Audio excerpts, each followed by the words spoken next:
The Honora boys are in the building. Lucky Lefty podcast. Brought to you by ONORA whiskey. Matter of fact, you know what? Skip it. I can't do it. Can't even put the music on. I can't. No, I can't. I gotta untie this. I can't be Mr. Nice Guy today. No Mr. Belvedere today left. Brought to you by ONORA whiskey. Can't even get into it. ONORAwhiskey.com. It's that premium American whiskey. ONORAwhiskey.com. And if you're going to drink, by all means, make sure you do it. Drink a lot. Jail, drink a lot. After that last game, you're gonna need to drink a lot. Here we go. I don't man. Do you know what time it is? Tell me, do you know? Do you know what time it is? Tell me, do you know? Do you know what time it is? Swizzy, hey, hey, I said, come on, I said, come on, I said, come on, hey, talk. You getting money, homie? Show me if it's like that. You wanna grind and you know it's really like Lucky Lefty podcast, LL Nation, Notre Dame fans. Welcome in. We react to Notre Dame's home defeat to the Northern Illinois University Huskies, 16-14. Where we heard that before, the loss to Stanford. Here we go.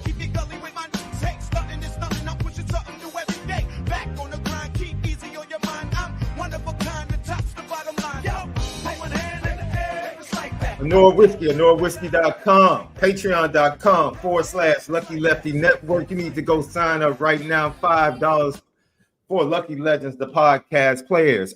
Only the podcast. Let me tell you something. I've been in the chat thread with the former players the last 24 hours. Ladies and gentlemen, it ain't cool. They don't care nothing about how you invite them to the stadium. You invite them to campus. You pick up the phone calls. They don't care nothing about that right now. Nothing. Players only is going to be epic this week. It's going to be epic where the players play exclusively.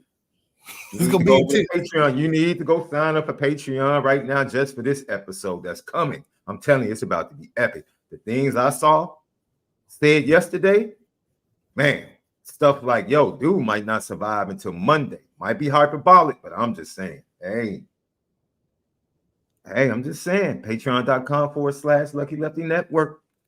Don't forget audio edibles each and every day. Apple Podcasts, Spotify, then TikTok, X, Twitter, Instagram at Lucky Lefty Pod. Then subscribe on YouTube. We appreciate all your subscriptions. We continue to grow.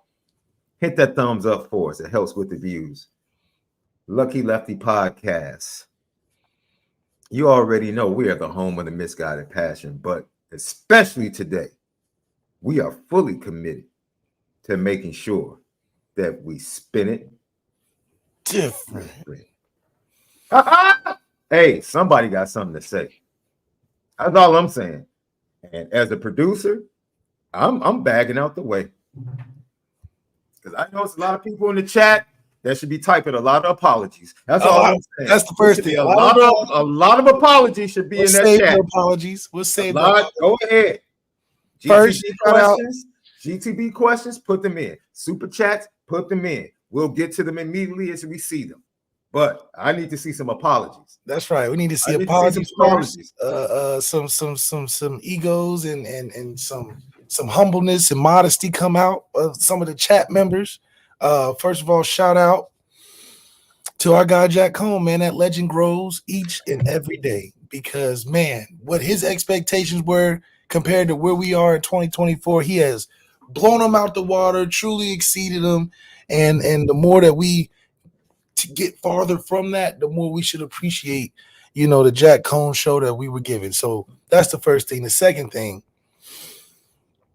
as much, I did read that the Brian Driscoll article he sent to Sean about maybe it's not Riley's fault. I haven't read it yet.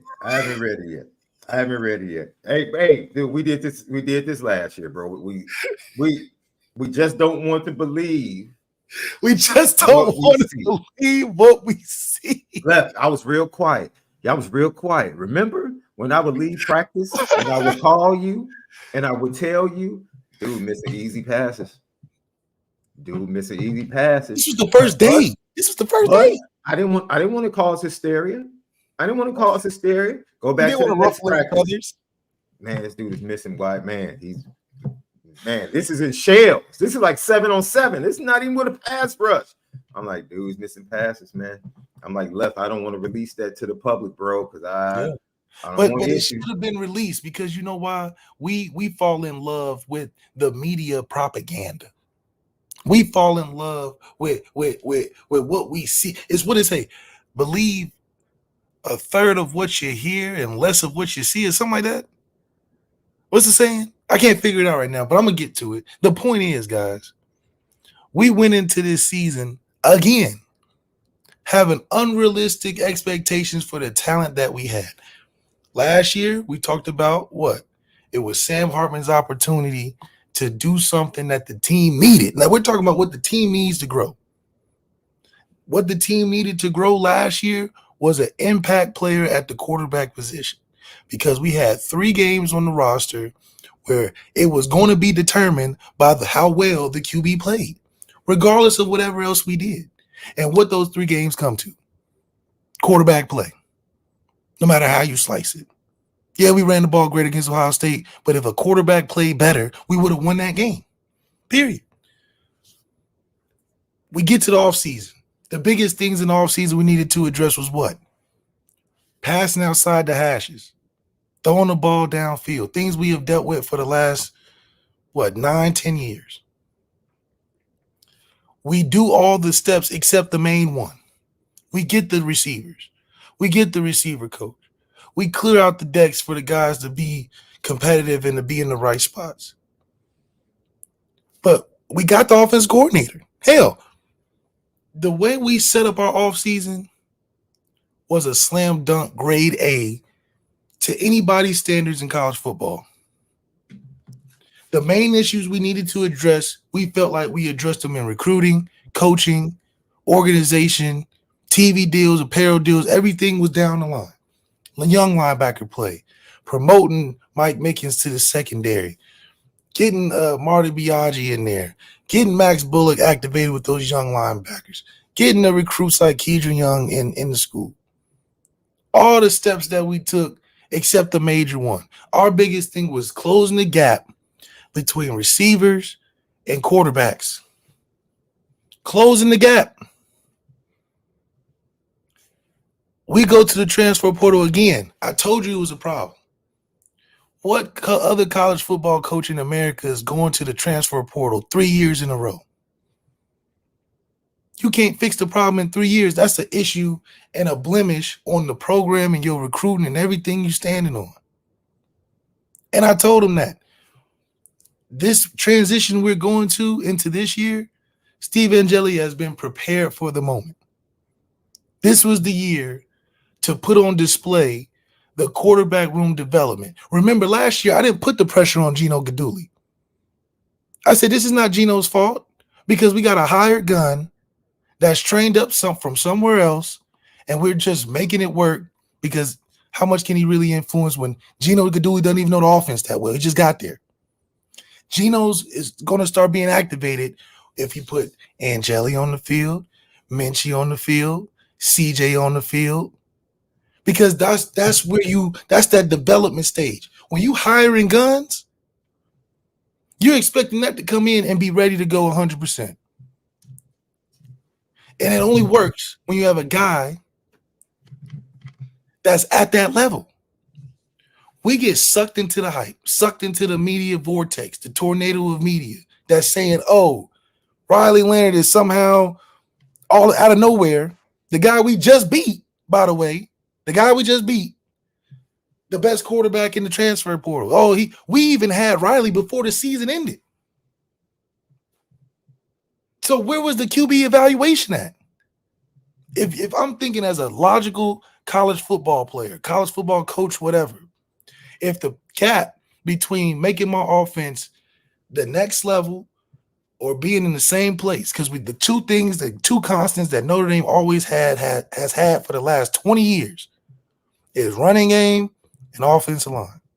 It has been no secret. Even crazier, you throw tight ends in there. Even crazier, the guy we got calling the plays knows what we got, knows the tradition, knows the history, knows the go-tos, and what we need to do to get better. Hell, he took a year hiatus to go somewhere else and prove that he can go do it. 2 first-round receivers in a Heisman quarterback, 4,500 yards on offense, plus all type of great things going on. He's done it, so it can't be the offense coordinator. Can't be him. You go into the transfer portal and get a quarterback that's a project. And I told you that from day one, a project. You go to YouTube right now, look at his highlight tape. There's nothing on that highlight tape that you can look at and be like, that's going to close the gap for Notre Dame. And I've been telling people that. I've been telling people, look at his numbers. He hasn't thrown for 3. How is he any better than Ian Book? They got the same comparable numbers. How is he any better? Ian at least played on a bigger stage. Ian at least was put in bigger positions than Riley has ever been put in. The man went to a basketball school coming out of high school. So you bring him in, and I said, okay, you're bringing him, you're going to force him to play. You're going to force him to play. Why? Because you paid him $2 million. I will never stop talking about the money that we paid him because that's what's playing right now. The money we paid him. Because it has to be. Because if it was a football thing, that's where guys got to start getting fired. And I don't call for guys' job, but that's negligence. This happens beyond a football team. This can be anywhere. If you got interns, guys in-house that know what's going on, even if they may not know and things may change in the program, they've been in the building. They know what's going on. And then you start out by hiring somebody from China, somebody from outside the building to run operations. It's not going to go right. It doesn't work. That's like us go getting Kenton Gibbs and saying, you run the Lucky Lefty show, and me and Sean will be in the background. We'll see you when we see you. We love Kenton Gibbs. But putting him in a position like this, it's just going to be hard for him to just go off the top of the head. Because he hasn't been here the whole time. He's been here. Riley's been here. Riley ain't got to practice.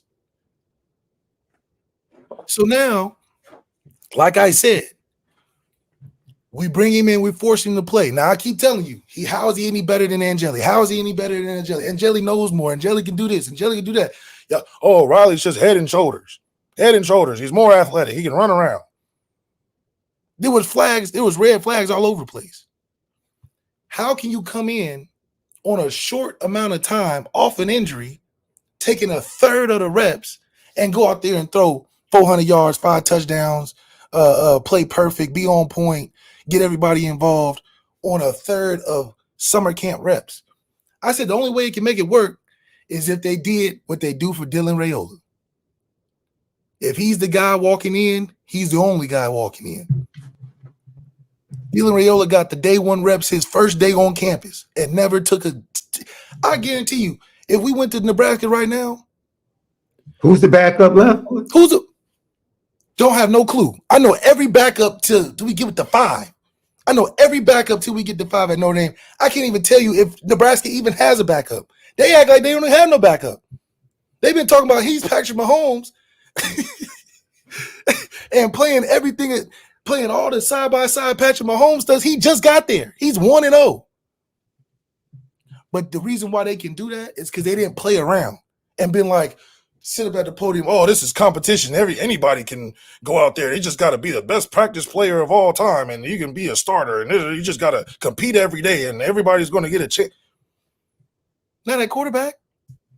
Because one, you didn't even go. You didn't even take that formula and put it in the quarterback room. You just nominated him a captain, nominated him a starter. He didn't prove nothing in the spring game because he didn't play. What could he improve on a third of reps in fall camp that you splitting with Minchie, that you splitting with Angeli? What can you get out of that? If y'all was serious about Riley Leonard, knowing that he's not no superstar, it's, hey, Riley's our starter. I'm sorry, Steve, but I can't explain why we're going to do it, but we're going to do it. And we're going to give him every rep. That's the only way it would have worked. If you gave Riley every rep when he got healthy in the summer, that's the only way it could have worked. You don't do that. So I don't know how you think you can prepare a quarterback on a third of reps to go in there and play fantastic. Marcus Freeman, what are you signaling to your quarterback room? What are you signaling to your undefeated starter in Steve Angeli, who won a bowl game, who's been through Did the you just call that dude undefeated? Hey, And Jelly's an undefeated starter. I'm an undefeated starter in college football too. Look. I'm 0-0. I'm 0-0. I'm undefeated. And Jelly's an undefeated starter at Notre Dame. And I bet you wouldn't laugh if you said it because he'd be like, that's damn right. Saying that in means of he's earned it. He's been through the ringer. He's been a backup. He's been a starter. He's won a bowl game for Notre Dame. Now, we ain't saying for college, for Notre Dame. He knows what receivers are good and what aren't. He doesn't carry Sam's water everywhere in the building and rubbed his feet and all type of stuff. Steve Angeli's ready for the moment. Let's not get it mistaken. There's a different Steve Angeli that spoke at that press conference the week before our game this year and the week before the game last year. He was all smiles last year. Oh, yeah, Sam, I rubbed his back and got him coffee and helped him learn the offense and let him hit my girlfriend and all type of stuff. This year, what'd he say? They all right. They all right. What'd he say? I'm asking everybody in the building, how do I get on the field? What did Jelly say? He said, I have talked to everybody in the building on how to play. And I can't get on the field. So Coach Freeman already went through the whole passing on Tyler Buckner. I bet you Tyler Buckner's cracking up on the sideline. Tyler Buckner over there in jersey number 26 laughing like, why did I even leave? Why did I listen to Marcus Freeman talk about it's going to get better? He got a worse guy than me. Hell, if it's talking about athleticism, put Tyler Buckner back at quarterback. That'll be the best college football story of all time. The best college football story of all time. Marcus Freeman was wrong. He shouldn't have sent his ass to Alabama. He brings his ass back because he feels bad. And lo and behold, Tyler Buckner is the best fitted quarterback on the team right now. So that's I wouldn't even because Riley's so bad, I wouldn't even have taken Tyler Buckner back because now people are gonna be like, why'd you get rid of Tyler? And then you keep Steve. Steve goes to the ringer and you don't even give him a chance. There's no way you can tell me, and like I said before the season even started, that Riley Leonard is that much better than Steve. That much better that you don't even give him a chance? The proper way to have done this Riley Leonard experiment was, one, don't give him $2 million. Number two, if he's coming off an injury and he's not available in the spring, he's an automatic package guy because he can't throw. Gino Gaduli, Denbrock, and Marcus Freeman sat with him or sat at practice every day and watched this man throw amongst the other quarterbacks. And there's no way you can tell me, unless they bad coaches, that they felt like Riley was the best passer out of the other quarterbacks. Who did I say the best two passers in the quarterback room were? The youngest guys. The youngest two guys. I've been saying that. So if me and you say that, everybody else might try to sweet talk it and sugarcoat it. The best two passers in the quarterback room are the youngest guys in the room. The youngest guys in the room. Now, it's not even close. And the best two arms. It's not, wait. What did I say 2 years ago? I said the two most instinctive linebackers on the roster are the two freshmen, Drake Bowen and Jay Nosberry. And Jay Nosberry and Drake Bowen were the two impact players on defense. And you see it. You see it. And then people want to tell us we're hating. Oh, yeah, y'all spin it different. No, look, we're telling you what we see. Period. Y'all trying to tell me what I'm seeing with my eyes is lying. What is lying? So if we see that, and that's in the spring, you don't think Denbrock and Marcus Freeman and Gino Gaduli saw that? You think they just like, oh, he'll be all right? Or what? What did they think, knowing that Riley wasn't the best passer and wasn't even available in the spring? So now, okay, let's get all the facts together. These are all the red flags I'm pointing out once again of why he shouldn't have played. Like he should. And it's not even Riley's fault. Riley was not in a position to play. He wasn't. Y'all forced it because y'all paid $2 million. And whatever reason, y'all think that, I don't know if the Jesus thing got y'all, the shroud over the eyes. But I didn't hear about Jesus when he was on that podium. All I heard was, let's get over this. Let's act like this didn't happen. Let's I wanted to hear Matthew 13. We heard Matthew 13 when he won. Oh, it was just a Jesus thing. It was just a Jesus thing. Oh, Jesus. Oh, I had it written on my wristband in the fourth quarter, and I read it, and I just was inspired to make the play. I didn't hear that. You know, the only person I would sit there and accept that from is Tim Tebow. Because what Tim Tebow do? He got on the knee and prayed in the middle of the game. That's what I wanted to see Riley do. When he threw that crazy ass pick to Chris Mitchell, get on the knee, start talking about Jesus, and then okay, I can get it there. I get it. That's where the team surround. But when you're not talking about Jesus and stuff, when you're losing, and then you go over the sideline, half smirking, talking about my bad. No. Yeah, that I almost kicked my TV. My bad. He's left. He's not invested, bro. He's not invested. It's no way. Sam Hart, these dudes, these transfer quarterbacks are not. Notre Dame's a different place, bro. It's not a place. They have no clue. They have no clue the investment it takes to carry the weight of Notre Dame football at all. None. And didn't get it at any point. He has no relatability to it. None. Has no relatability to how heavy That's this why loss he can is. step up to the podium and say, "Oh, we just move on." Yeah, of course. He has no understanding of the weight of what that looks like losing in that situation. No. So of course he's gonna be like, "Yeah, we're good. We just move on this week." He can say that because he's used to losing at Duke, where he ain't even getting that much attention with a week 2 loss. People don't even care. People care about a week 2 loss here, Riley, especially against a team that is probably not going to finish at the top of the MAC. Hell, Bowling Green may finish first the way they played against State. So they still have to play Miami, bro, and choke. Oh my God, we have another MAC school. Oh, this is terrible. This is terrible. Okay, so anyway, you force him out there. The whole time in both games, it looks like you're trying to find something that he's good at. That's terrible to be in as a coach. Hell, I'm dealing with the exact problem on my team. On my team right now, I'm dealing with a Riley Leonard.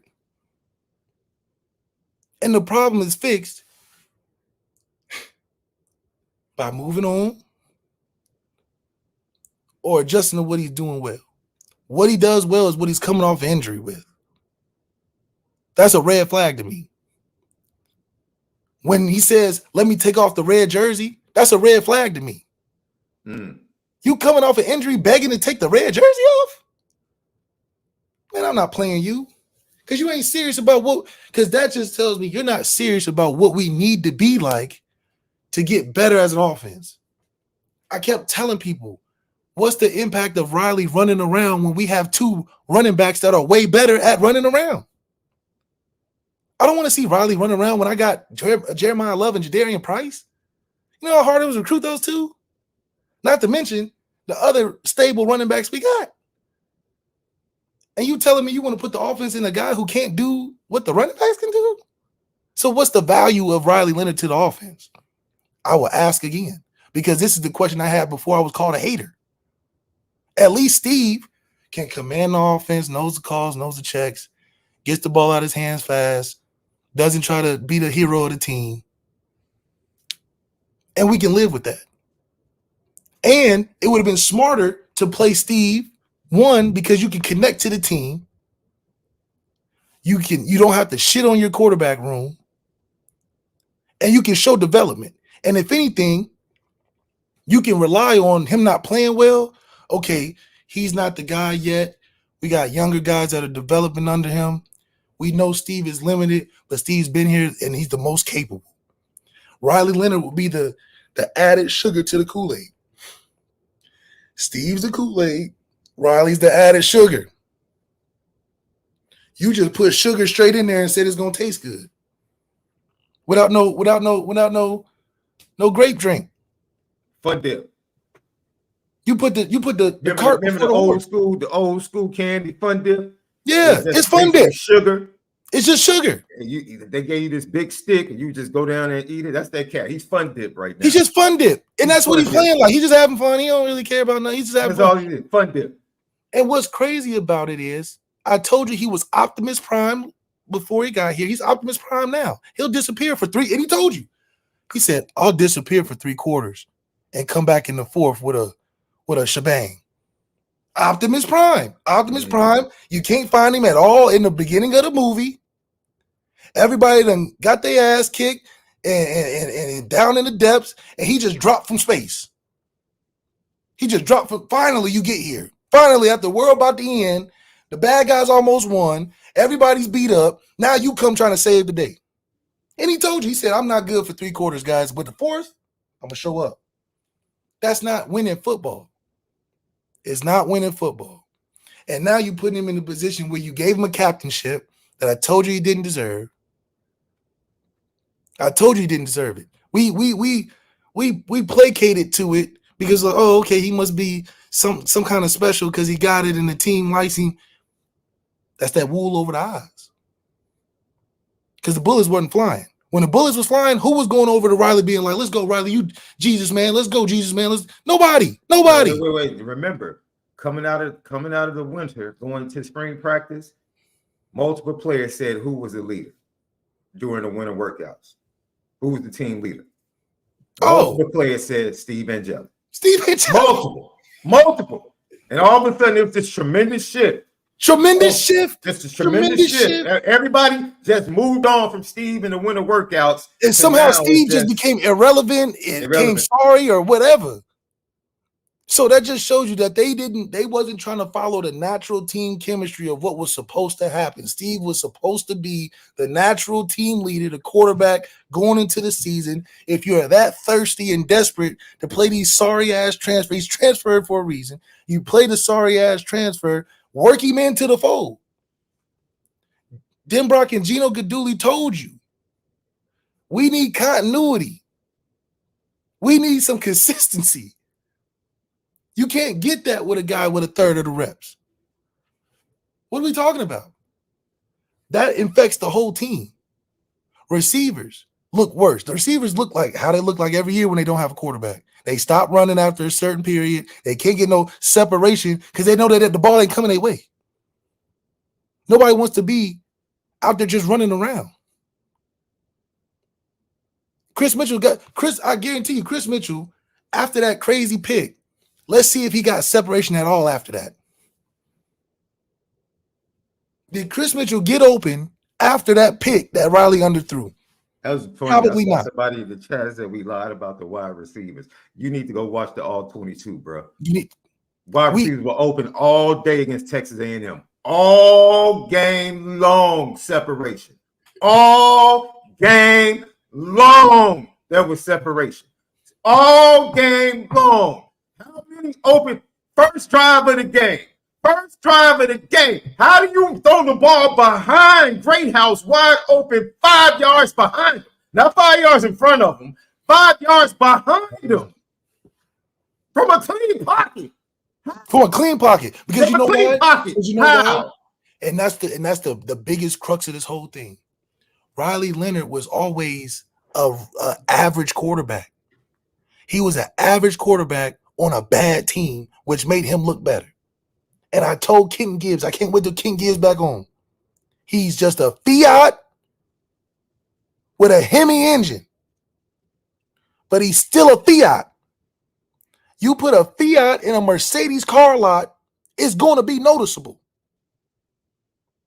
You surround Riley with better players, his flaws and mistakes are way more noticeable. He can't get past that and slide with, oh, he don't have no help. Oh, he don't have no pocket. Oh, he don't have no top receiver. This all says King Gibbs said, oh, he don't have nobody to throw to.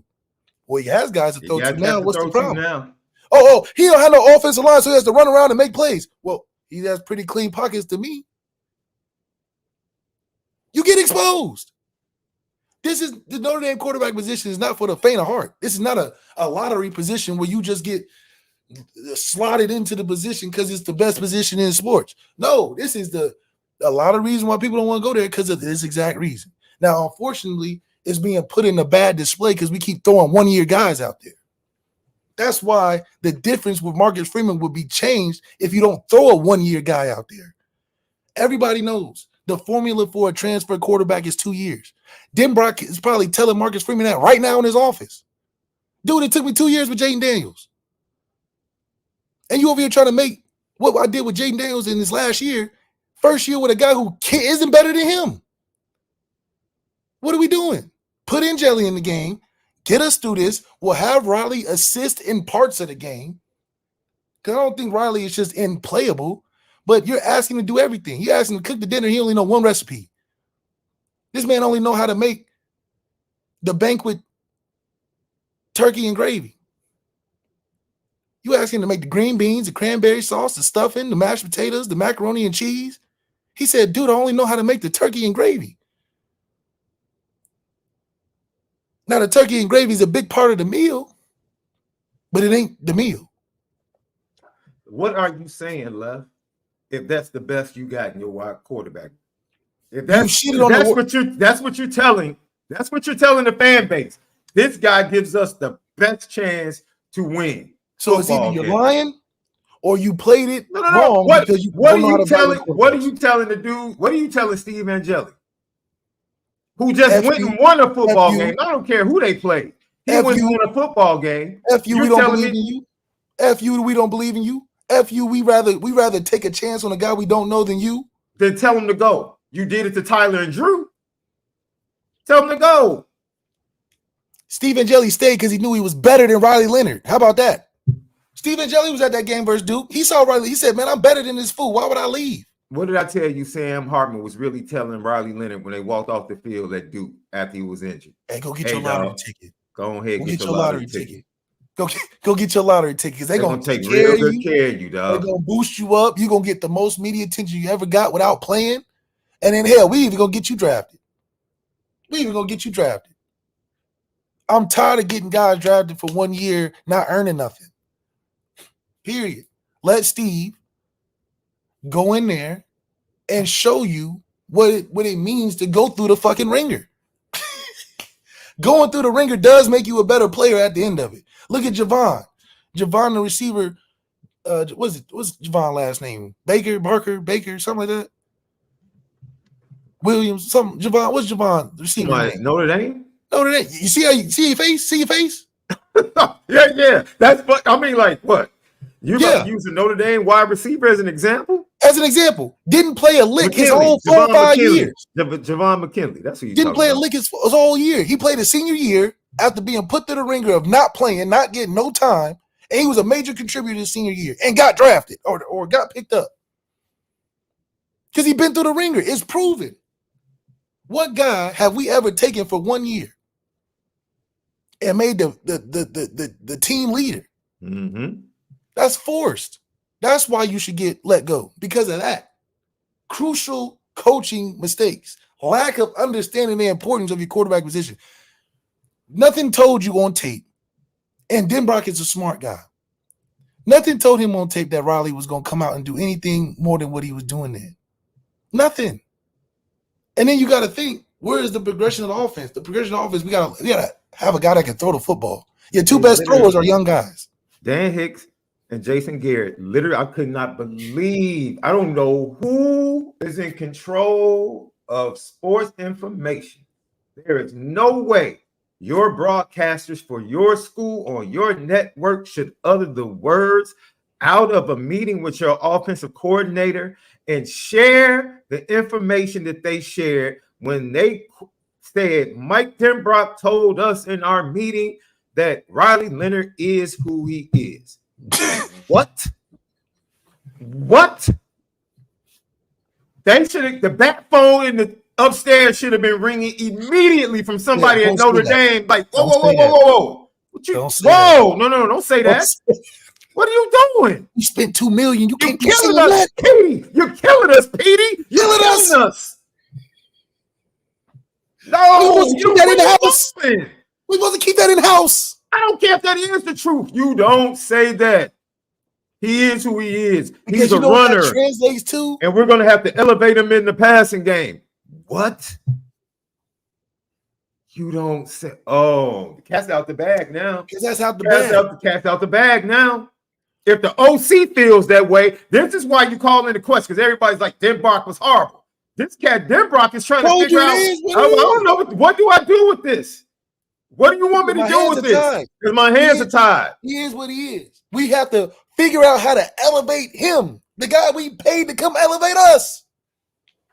The guy we paid to come elevate us, we realized before he ever played, ever started, that we have to elevate him. Get him out of here. What What are we talking about? Why are we paying for a guy we got to help? We should have just went in-house. If we had to help him that bad, slowly bring him in. Short yardage. Quarterback sneak. Don't give him the keys to the car when he can't drive. The man can't drive to save his life. And you ask him to drive up a winding road, up a hill, up a mountain, one lane, with a Hummer. So this is Marcus Freeman's fault. Marcus Freeman, where's the energy? You banging on the walls and screaming and yelling, losing your voice, coming out the tunnel versus Texas A&M. I see you in this game. You just lost for words. Lost for words? How is that possible, Marcus Freeman? You was playing the number 20 team in the country. You come home for your home opener and you lost for words. No energy. I don't understand, because we were just saying it's the greatest win of all time or something crazy, like some overly. The greatest win of all time was yesterday for NIU. That's the greatest win of all time. Because there's no metric that you can show when you're supposed to win by 28 points that should have ever happened. So yes, that's the greatest victory to have against a team in college football history. So Marcus Freeman, why are we allowing that?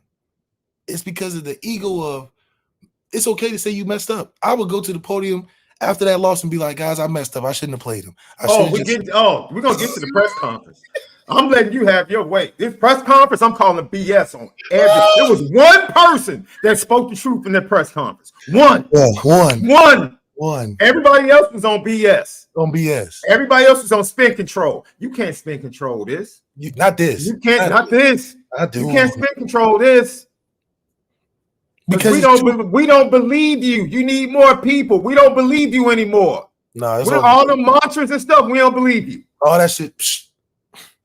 We don't believe anything but change behavior from this point on. Because you put all of that faith in a guy that just got here.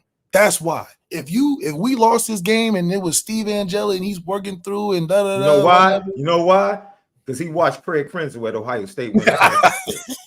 So that's the archetype. Let me go get a guy that can run around, make a few plays, throw for 150 yards, and hand the ball off with a good defense and win a championship. Yeah, he really brought Ohio State Jim Tressel to Notre Dame. Oh yeah. That's what it seems like.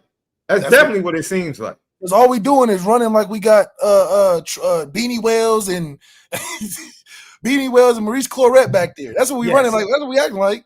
Yes. Beanie Wells, Maurice Clarett. What's the other good Ohio State running back? Hey, back then they came in a. What's the big number 28 at the Beanie Wells and Maurice Clarett? What's his name? 34. I know you talking. Yeah, Carlos Hyde. Carlos Hyde. We think we them. Yeah. We think we them. What an average quarterback. Ohio State changed their life when they said we ain't doing average quarterbacks no more. We getting a Braxton Miller, Terrell Pryor, Troy Smith, CJ Stroud, Justin. We going for the gusto. We ain't doing this average quarterback. They did it before and they didn't win. So, man, yeah, you had the right idea, Marcus Freeman, the right idea, being physical, running the football, yeah.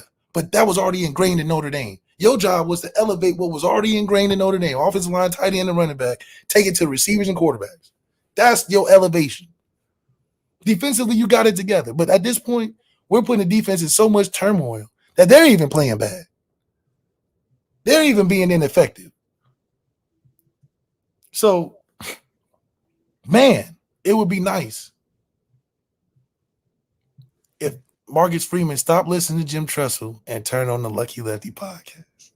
If he needed consultation on what to do moving forward to save his job, to save the season, get online, get on YouTube. I don't want that pressure, bro. It's not pressure because we're saying the obvious. We're saying the obvious. Don't play a guy that just got there. The obvious. Don't play a guy that just got there. That's the obvious. We don't get super deep and analytical and all that. Hey, we don't need to promote that you need sacks. That's obvious. Don't go up there and talk about you don't need sacks. Pressures are good enough. Pressures are good enough. If you're going to be physical, keep giving the ball to Jeremiah Love. Love is the answer. You give him a touchdown, you don't give him the ball again. Why?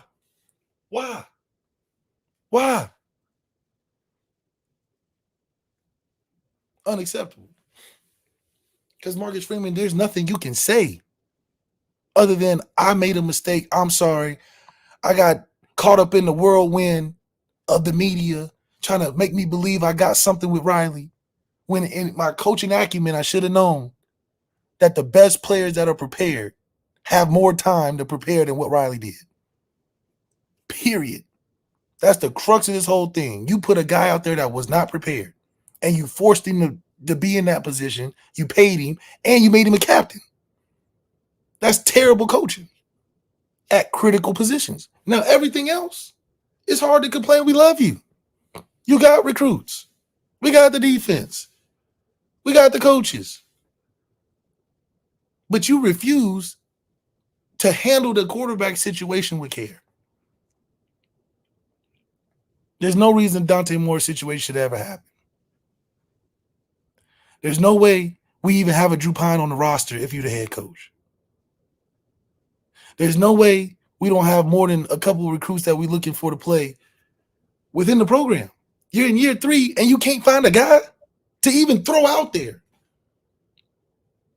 So you've neglected that position and it showed on the field. I can't blame Gino Guidugli. Gino Guidugli is looking at Marcus Freeman like, bro, you keep throwing me new guys every year. What? How can I develop a guy that just got here with all new habits, all type of shit he knows, terminology? I got these fresh guys I've been cultivating under our stuff that I want to see out there. What did Gino Guidugli look like last year? He just like, damn, what do I say to Sam? Like, throw the ball better. What he gonna say? Sam got more passing yards than everybody in that room. He ain't listening to Gino Guidugli. But Steve Angeli will. Kenny Minchie will. Hell, CJ Carr listening, you know what I'm saying? So you neglected that side in that part of the football, thinking you could just hire somebody to come do it. That's the biggest mistake you've made, and it's probably cost you your job. Whew. Lucky Lefty podcast. That was 40 minutes, bro. That was 40 minutes. Because it's crazy. It's like watching that game, you just frustrated the whole time. Because you're like, obviously he's not going to be ready. Obviously he's not ready. Obviously he continues to make mistakes that Steve will not make because Steve's been there. I'm not saying Steve is head and shoulders better, but you should have started the season with Steve Angeli, the most prepared guy for what we needed to do. Now that that's over, damn near season's over, damn near everybody wants your head on the state.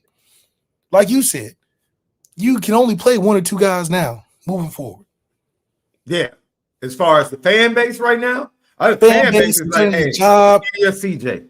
Because at this point, there is no reason on the planet to continue to play Riley Leonard. There's none. There's no reason. There's no, unless you want to say in the open press conference, we got to get this guy drafted. I'd rather them say that because then I'll know why we have him on the field still. I didn't know last year why we had Sam Hartman on the field still after Ohio State game. We should have been playing Angeli then. And we would have never been in this situation now if we listened to me saying, stop playing Sam Hartman after Ohio State. The season's over. The season is over. Put the young guys in, get them ready for these moments right now where Steve Angeli could have had 4 games, a bowl game, and then he could have came in and even after Louisville. Even if you put him in after the Louisville game. All right, we're not going to the playoffs. We know we're not going to the playoffs. You know, Sam, thank you. Thank you. Give us the money back, but thank you. You know what I'm saying? Give us the money back, but thank you. I'm with Sam on that one. You're not getting the money. Oh, yeah. Oh, true. You're right. If they give you the money for free, take it. Shit. Take it. You're not getting the money damn back. right. You damn right. Take it.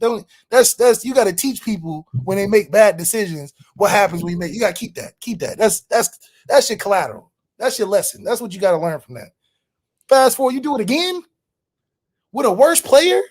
And then the dude that got him as the OC bounces again. Bounces again. Tommy Reese bounced on Sam Hart. Bounced on him. Jan Parker bounced on Riley Leonard. Bounced on Riley. You do the same thing again, all over again, expecting a different result. The only It's thing that insanity. changed between Sam and It's Riley insanity. is the It's only thing that, insanity. the situation with the quarterback since Marcus Freeman has been there has been the exact same issues. The coordinator does his own thing, recruits a guy, leaves before the guy gets there, brings in a new coordinator. Coordinator and the quarterback is not his guy, loses with the guy, recruits another guy that's his guy for the next year, leaves before he gets there. The only thing that makes sense is to play the guy that's been there the whole time. And that's Steve Angeli. But that's too late. Because if I'm Steve, I don't even want to play. You would embarrass me, then have me looking crazy like I'm finna start. Got me I on the done first told my the family. second episode. You announced this dude as captain in Notre Dame Stadium. They panning to me, putting me in the cut-ups. Steve probably couldn't believe it. Couldn't believe it. Steve Just been put there his for head 5 down. years. Just put his head Steve, down. been there Like, for, Steve has been there for 5 years. We gave this dude a captainship in 2 months. That was injured. This is Steve's third or fourth year. He Fourth ain't been that year. 5 years. He's a junior. He's a redshirt junior, Fourth year. I think. Fourth year. No, And you give a guy a starting job, a captainship I had to look it on up. 2 months off of an ankle injury. That's why I'm like, what did Riley say? What did Riley do? To get that, like, what? This is why it's all forced. This doesn't make sense. Nothing of this makes sense. This was Notre Dame being Notre Dame and saying, man, we're just going to try our hardest. Yeah, he's a redshirt sophomore. Yeah. We're just going to try our hardest to make this work. When we Man, don't it have sounds like you talking like you've been through this at Notre Dame, politically speaking, at the quarterback position. Look, man, because it doesn't work when you try to act like you know better than the team. When you're not following team chemistry, the team chemistry is natural. It's a flow to things. It's just it's beautiful because it just goes how it goes. When you start hitting against the wave because you think you know better or you think you overthinking the situation or you don't believe what you got, you're going to lose because you don't give the opportunity for the guy to even develop. Like, no, let's get to the super chats left before we move on. I guess we could talk some defense. I guess we could talk about it. Renee Martinez, thank you for the super chat. Sean, I've been a huge Marcus Freeman supporter. I truly believe he embodies all of what Notre Dame is. But if you've seen Leonard practice like that, why would the coaches keep him in? Is that not on him? Yeah. The coaches are, look, your offensive coordinator, for people that feel like it's Mike Denbrock's fault, your offensive coordinator told you. Dan Hicks I like your and shit. Jason Garrett, hey, man, he is who he is. We have to elevate guys for him. That's insane. He is who he is. He's a runner. What? You actually allowed that to go across Peacock airwaves? What? Maybe it had to be leaked. Maybe it had to be leaked. Man, right? It had to be leaked so we can get some it's realism. almost like somebody in administration was like, you know what? Go ahead and leak that right quick. Leak that, bro. Leak it, because we can't get through him. We can't get through to him. I would feel, as the color guy, I would feel uncomfortable saying that. Yeah. Knowing that the young man is on the field, I would be like, man, let's not a little bit. Yeah, let's not. You've done color for CBS, Lev. You would never say that about a quarterback coming out of a meeting over the airwaves, no matter what you think of him. Because what is it saying about him and what the coaches have done to put him on the field? That means it makes the coaches look like they don't know what they're doing, which is the most embarrassing part. And then it makes it look like we're forcing a guy to play that clearly we've already talked about for weeks, months before the season started. He wasn't what quarterback Olympics. Where did he come in place? What place he come in? Quarterback Olympics, Riley Leonard didn't come in first. No, I think he was third, right? Second, third. That was a fun episode we did, the Notre Dame Quarterback Olympics back in August. Lucky Lefty podcast. Adrian Hooks, thank you for the super chat. I wasn't sold on Riley, but I was hoping he would do good. But they better listen to Malik. Hey, GM position, I'm ready for it. hey, You want to keep your job? Give me the GM position. Taylor, thank you for the super chat. Where's Tyler Buckner right now? Where's Drew Pine right now? Where's Harvin right now? Where's Riley going to be next year? And what does that mean for our season this year? Like, what is Marcus Freeman going to rest his head on? Let's say this is his last season, hypothetically. I hope it's not. He's going to go home and say, I've had 3 quarterbacks that didn't go anywhere, and I had them for 1 year at a time. Like, they're going to be, that's a disaster. Literally. Sam Hartman, gone after a year, who knows where. Steve Angeli. Oh, no. Riley Leonard, gone after a year, who knows where. Drew Pine, we try to say it's a transition. He wasn't even supposed to be on the roster, but I'm responsible for that. I'll put that on the field. Hell, we won 10 games with Drew Pine, but it wasn't good enough. Every coach that is worth a damn has at least one quarterback to hang their hat on. Steve Sarkisian, he got guys. Hell, Bill O'Brien got guys. Wait a minute. Steve Sarkisian. Wait a minute. Not Steve Sarkisian. Lincoln Riley. This is how you do quarterbacks. Because the same thing that was said about Miller Moss, everybody discredited Miller Moss's performance in the bowl game, just like they did Steve Angeli. I'm not sitting here saying Steve Angeli is as good as Miller Moss. That's not what I'm saying. Nope. But Lincoln Riley made a decision. And Lincoln Riley had a 5-star that left the program because he decided Miller Moss is my guy. He made the decision. Miller Moss is my guy. If you need to go ahead, a 5-star. If you need to go ahead and transfer, go ahead. You in-house. Yeah.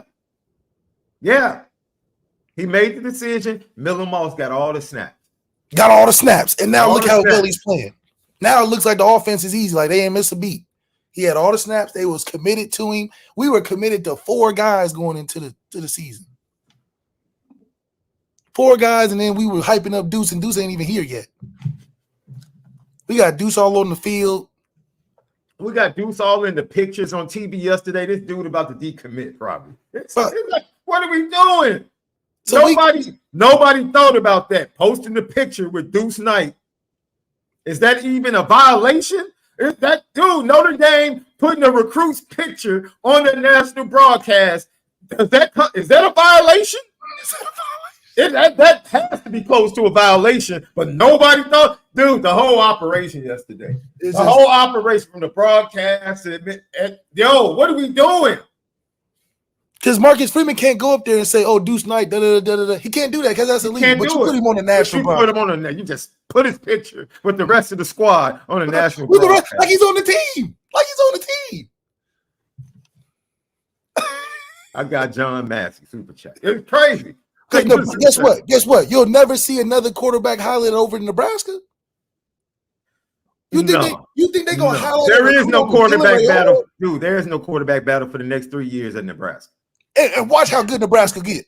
Matt Rule does not have to worry about that position for the next 3 years. He might not even recruit the position, but he might bring some Nebraska walk-ons at quarterback just to fill the room up. Facts. And watch how good Nebraska gets. Watch when you just commit. We committed to 4 guys. Hell, we committed to 6 guys in 3 years because we want to compete. What are you talking about? Compete. Everybody's competing. Best guy's going to play. No. Make a decision. What did I tell you about Brian Kelly when we went through this BS when we were doing all these quarterback battles back then? Make a decision. You're getting paid $100 million. Don't sit in the office and tell me it's the hardest decision ever. We're going to go with both guys. That's why I respect you so much. That's why I respect you so much, because you went through that crap with Ed. Then you went through that crap. You went through that crap with Deshaun. Couldn't make a decision. And then Deshaun left, and they were setting you up to put Brandon through the same thing. And you flat out said, "I'm not doing that to him." I'm gone. You said, "I'm not doing that to him. I'm gone." That's bullshit. Yes. That's why I respect you, dog.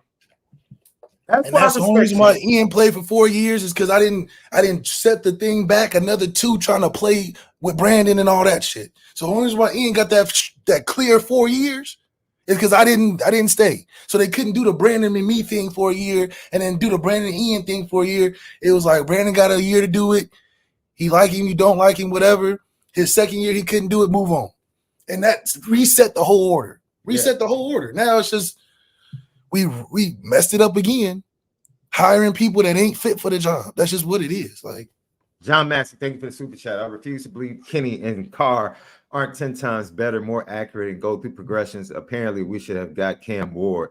Marcus Freeman wanted Riley Leonard. Hey, man. Everybody's emotions are valid today. Enigma, thank you for the super chat. Thank you, Sean. I really appreciate what you said last night about what you truly saw in practice with Riley and letting everybody know you're a man of integrity. Thank you again. Hey, I was trying to help out, bro. I was trying to help out, but best believe I was leaving practice saying, nah, not missing these passes. Not even in like full team drills. This is 7-on-7. Nah. No, sir. No, sir. Renee Martinez, thank you for the super chat. Malik, man, way to preach, brother. Means a lot. Thank you, Renee. Another super chat from Kirk D.A. Anderson Fitness. What's up, Kirk? Haven't seen you in a minute, bro. Good to see you here on a Sunday. Indy used Wimbush to beat Michigan's tough D. Then they switched the book because he was a better passer. Can we do the same thing with a better passing quarterback? It could be coming. Maybe it's coming. Maybe. I think they give Riley, if Riley wets the bed next week, it could get real. It could go left real quick. Paulo 27, thank you for the super chat. Okay, Malik, so what should be done? Thanks, guys, for giving us a place to exhale. Still, let's go Irish. What should be done?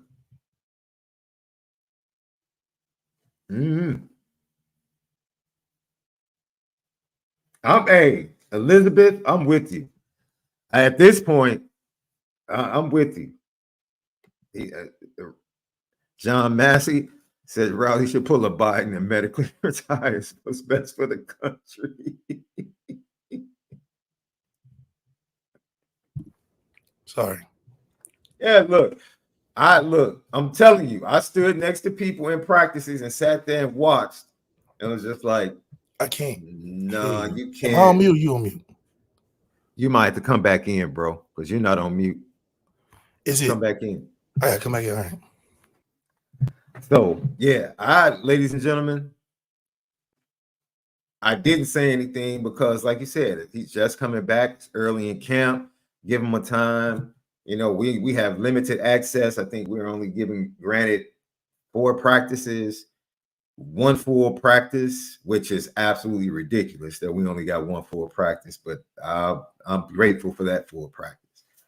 But yeah, absolutely. Like what we have seen the first 2 games, I saw it in practice. This isn't something new. There's no one that watched those practices that can sit here and say, we didn't see that in fall camp. No one. And if they say it, they're being disingenuous. They're being disingenuous. No way they can say that. Super chat. Thank you, SW2205. We don't need anything spectacular when we start trying to make plays and throw the ball downfield, then we start to get out of character. That was embarrassing. That was embarrassing to say that on national TV. Absolutely embarrassing. Trey Lefty. I hope I said that correct, Trey. Love y'all channel. Throw the season away 100. Y'all do this every year. Worth nothing changes until y'all learn how to play hungry. Hey, Trey, you get no pushback from me today. Not today. Y'all can say the most buck wild stuff today. It's all good. I'm not even going to tell you not to feel that way, not to express yourself. Man, Hector Loriano Paulo 1029. Thank you for the super chat. Man, Malik preach. Is Coach Freeman too much of a nice guy or an inexperienced head coach with an outdated plan? Why not rely on a proven OC? Hector, when the OC shares with the national broadcast, once again, when the OC shares with the national broadcast what they shared, nah, there's nothing else to say. There's nothing else to say. And I haven't had a chance to read Brian Driscoll's article that he put up because it is bigger problems. Because with Riley Leonard's not just the only problem, it's bigger problems. Dude. Jim Brock was bad yesterday, despite, even if he is handcuffed, he was bad. Because at that point, you have a chance to put Northern Illinois away. You're across the 50-yard line, run the ball, run the clock down. You can run, that's 5 minutes. They should have been kneeling down inside Northern Illinois' 20-yard line. 3 first downs. 3 first downs, that game is over. That's it. 3 first downs, that game is over. On the ground. Dominate them. 4th quarter, same way you did Texas A&M. End it. End it. Don't even put Riley Leonard in that situation. Don't even put him in that situation. End it. End it. Left will be back shortly. GTB questions, other things.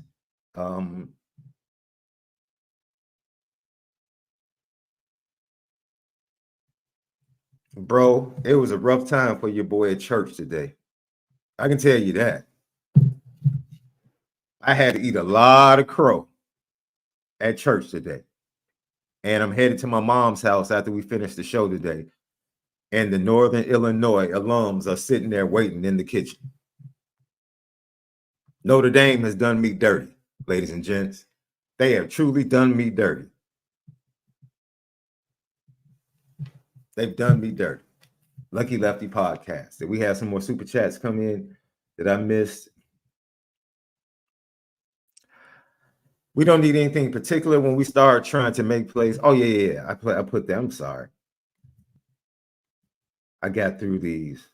So let me get them out of the queue. Left is back. But yeah, well, defense left. You mean? Look. Yeah, I got you. Are we better now? You got me? All right. Defense. Before we get out of here, because I got to get to this press conference, bro. You got to get to the press conference. We got to get to this press conference. This press conference is some bull. Let's close it up like this. Defense did not play well. No. People could sit up here and say they only gave us 16 points. If that was Texas they played yesterday, the way that defensive line got dominated, Texas would have hung 30-35 easy. Easy. Northern Illinois moved the ball at will. They flipped the field at will. They scored from 98 yards out after Notre Dame took the lead. At will. If you think the Northern Illinois running backs were a problem in pass coverage for KVA, all you people like, KVA needs to start. He was targeted yesterday. Literally every time he was on the field, they targeted him. Like, every time. We're going to get him in pass coverage. Relax. That's why I said, man, relax. Let these kids develop and play. Jay Nosberry, Jalen Sneed, bruh. I don't know. Jay Nosberry's nice, though. I ain't gonna lie. Jalen Sneed, you were the main one all week talking about, yeah, we excited for this game, too. You played horribly, bro. I can't tell.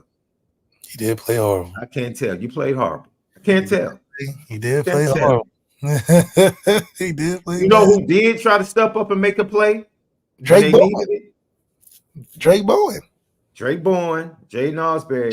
Hey, if that cat of Don Shula was looking, that would have been one of the dopest play. X actually tried to throw him the interception, bro. That was bananas. That was. If a Don Shula has his eyes on the ball and catches that, one of the coolest plays of the year. That would have been one of the coolest plays of the year. For sure. That would have, yeah. And Adonis stepping it up. And Adonis stepping it up. Yeah. and they got outcoached on both sides of the ball. And you lost. This is why it's embarrassing. You lost the line of scrimmage to Northern Illinois. This is why this press conference is BS. We're going to hear it coming up. You lost the line of scrimmage to North. If I'm embarrassed as a fan, there should be extreme shame in that locker room over what happened yesterday. I'm embarrassed as a fan in the Chicago area. But that's not what we got in the press conference. Oh, no. That's not what we got, ladies and gentlemen. So when we come back, you're going to see all the BS that was spewed in that press conference yesterday. Absolutely ridiculous. No awareness at all. Lucky Lefty Podcast. We'll be right back because you know we spin it different. What's up, family? The merch shop is finally here. Lucky Lefty Network merch shop. We got it all. From the shirts to the hoodies to the hats to the nitty gritties. Come here right now. Shop with us. Come get the swag because you know, if anything else, we spin it different. You see the gritty. You see how we get down. It's elite. It's only up from here. Let's get busy.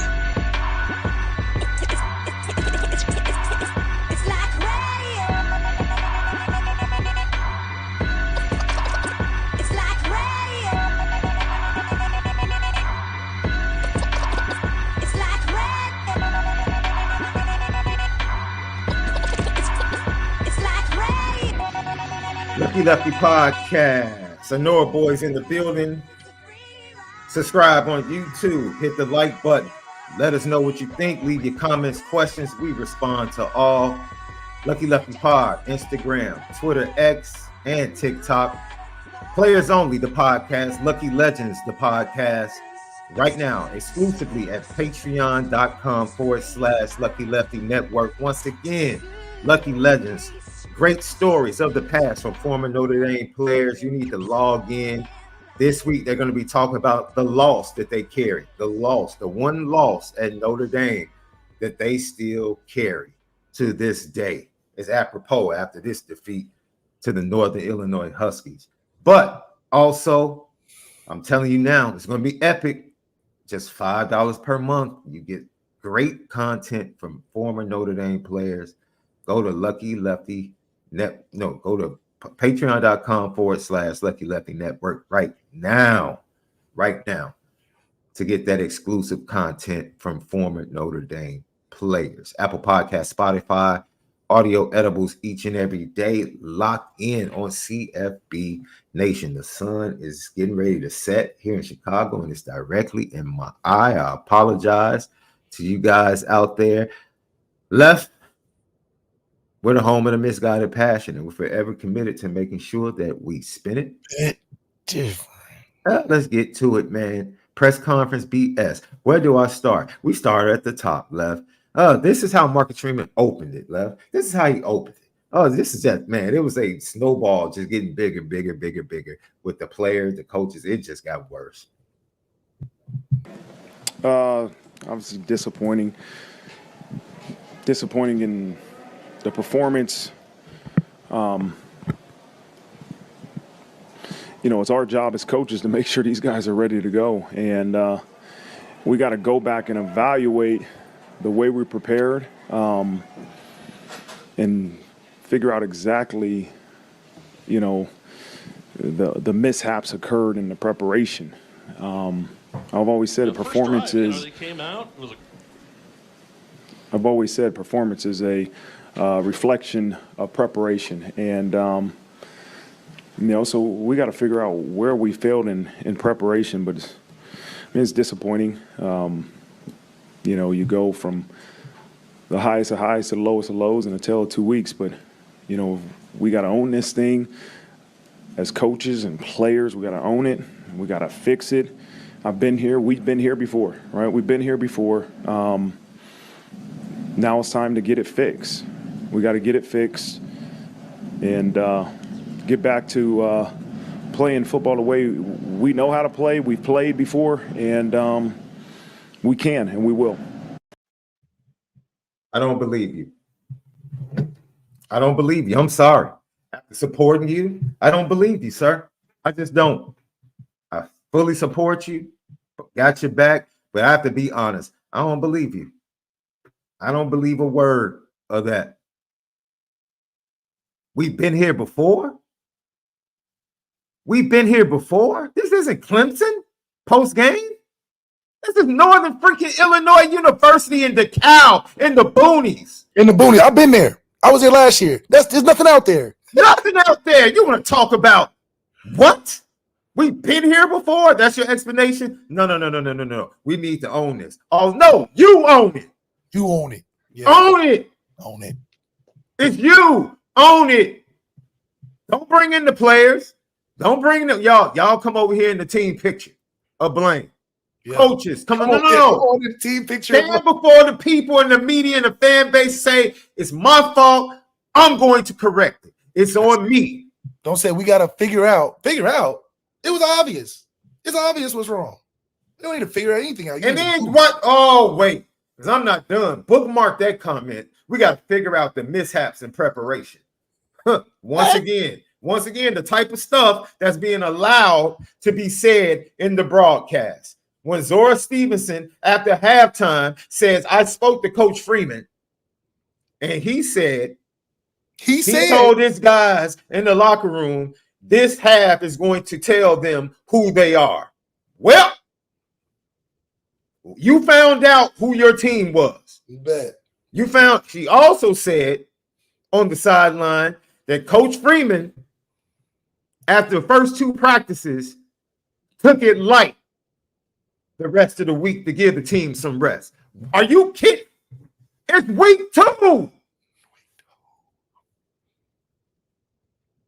To allow them to recover, it's week 2. You didn't even wear the blue jersey yet. You haven't even wear both jerseys yet before you talking about giving people rest. I mean, it's one of those things where his coach speak is catching up with him, where his word salads are looking bad. You can't go up there and just nonchalantly pass it off through coach speak. You got to say the real, because we don't believe nothing you talking about. Now, preparation, what? Preparation? This is NIU. And you talking about we failed to prepare. How? We got to figure out what happened. Figure out? NIU? What were y'all doing all week then? Come on, Freeman. Lucky Lefty podcast. Boring coach speak ain't doing it no more. Nah, bro. We don't believe you. You need more people. Yeah, you can't sell that. You can't sell that traditional coach speak with us. It's over. The whole, we got to figure out how to get better. We got to prepare. We got to work hard in practice, and it'll show in the game. All that stuff is out of here. All right, here's the next clip, left.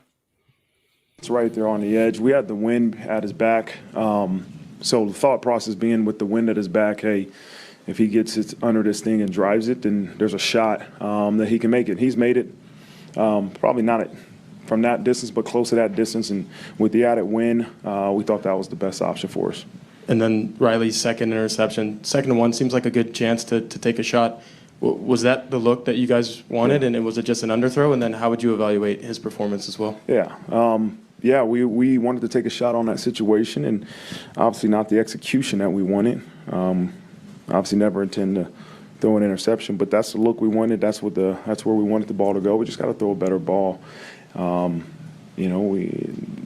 Everybody's going to try to point a finger at somebody, some side of the ball, one play, one person. It's the entire program that underachieved today, and the entire program has to own it and improve from it.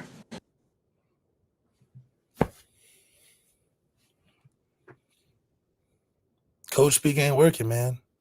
To try to convince us that a 62-yard field goal with the win is somehow your best option when you got all these transfers, these quarterbacks, this offensive line, these running backs. You could have did a million different things. The whole end of half clearly showed what the hell we thought about our quarterback. We in the middle of the field, 55 seconds left, 1st and 10. All we got to do is get 30 yards, get a field goal. The first call on 1st and 10 was an inside zone run. To follow that, we called a timeout. So we are 2nd and 6 in the middle of the field, ran off about 20 seconds. That just showed you right there what we thought about Riley Leonard. We call 2nd down. They fill up the box, play man on the outside, a MAC team. And we try to throw a 10-yard out from across the field. That's what we come up with. So, yeah, a 62-yard field goal with 5 seconds. We didn't even take the 3rd down. We said, we ain't even going to take the 3rd down. Forget it. It's 3rd and 5. We don't even want to get closer. We don't even want to try to get closer because it might waste time. Let's just run him out there and kick the longest field goal in Notre Dame history because that's the best option we have to get out of the half. I never thought I would see the day that a Notre Dame fan on this show would say Tyler Buckner is better than Riley Leonard. And I'm not even gonna push back, Left. That's why I said about to push back. And that's why I tweeted, Tyler Buckner's on the sideline cracking up. He was like, man, I shouldn't even believe Freeman. I should just stay. I'll be probably playing quarterback right now. Because what did you go get that was so much better in 2 years of me being gone? I came back. The other two didn't even come back. Think about that. I came back after you told me to leave. The guys you brought in to tell me to leave for, they ain't even here. And the one that's here, come on, he ain't no different than me. Hell, they both injury prone, both throw 1-level footballs. Tyler, Riley just taller and not Asian. They're the same player. Lucky Lefty podcast. Hey, my Bears won today, Love. You know what I mean? My lineup won last night against Kansas too, boy. You know what I'm saying? So my other boys stepped up and made me feel better. You talking about that line now that you said Steve Angeli can go start for right now? Yeah. Luke Altmaier, they beat Kansas. Yeah. And your boy Jalen Daniels. Yeah, they beat him. Nice home win. 23-17, baby. ILL. Baby. Yes. Yes. Hey, and I like the Bears won. Caleb was off. Flat out off. That's a whole nother story. Well, they say bear down, no. Bear down. Yeah, we'll take it. The dub is a dub. Oh, and by the way, old boy, they let Malik Willis go for in Tennessee. He's trash. He's absolutely trash. Will Levis, the dude that was like the best talent in the draft 2 years ago, according to Mel Kiper, trash. He's trash. But I'll digress. Let's get back to Notre Dame. I told you about Will Levis. I mean, come on, dog. And Left, he said, they're gonna fix it, Left. They're gonna fix it. Wait a minute. They're gonna fix it, Left. With the breakdowns. I think I told you guys on Thursday, they got a unique offense. I think about the explosive plays in the first half and the very first pass, really good throw, really good catch, in a too high coverage, and we got to down the ball. We didn't get a chance to down the ball, and it goes for a touchdown. The rest of the explosives, I think, were a mixture of eye control, right? So you having your eyes on your man, but also edges to our defense. We let the ball get outside of us too much, and so that's not the Notre Dame defense we've built over the past 3 and 4 years. Like, that's not a performance that we're proud of, but we just got to get it fixed. This is probably too big picture of questions, but did you feel like as a head coach, as a program, you guys had evolved beyond days like that? Yeah, absolutely.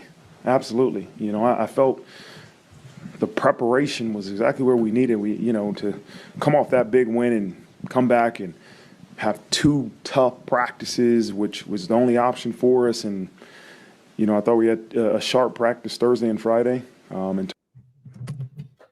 did you you had a walkthrough Thursday, bruh? This is what the former players are ticked off about. It got out. You had a walkthrough practice on a Thursday before a game. You thought you were better than you are. That's what happened. You thought your squad was better than they really are. And they showed you who they are. That's what happened, Lev. I don't even want to play the rest of the clip. We thought the preparation was good enough. What? How? The team did not look prepared. How? Your team was so prepared that you thought it was a good idea to do walkthroughs Thursday and Friday. That's disrespectful to Northern Illinois. That's disrespectful to Northern Illinois. Yeah, absolutely. You basically was like, man, we supposed to. And even if you feel like that, one, don't say it. Two, it's like, why would you carry out that that thought process onto your team with a bunch of kids? You get relaxed, they get relaxed. Because you take off the day, they talk about it. I said, some leader on the team has to say, no, coach. No. Hell, one of the leaders just got there. One of the guys is fifth year. He don't say much anyway.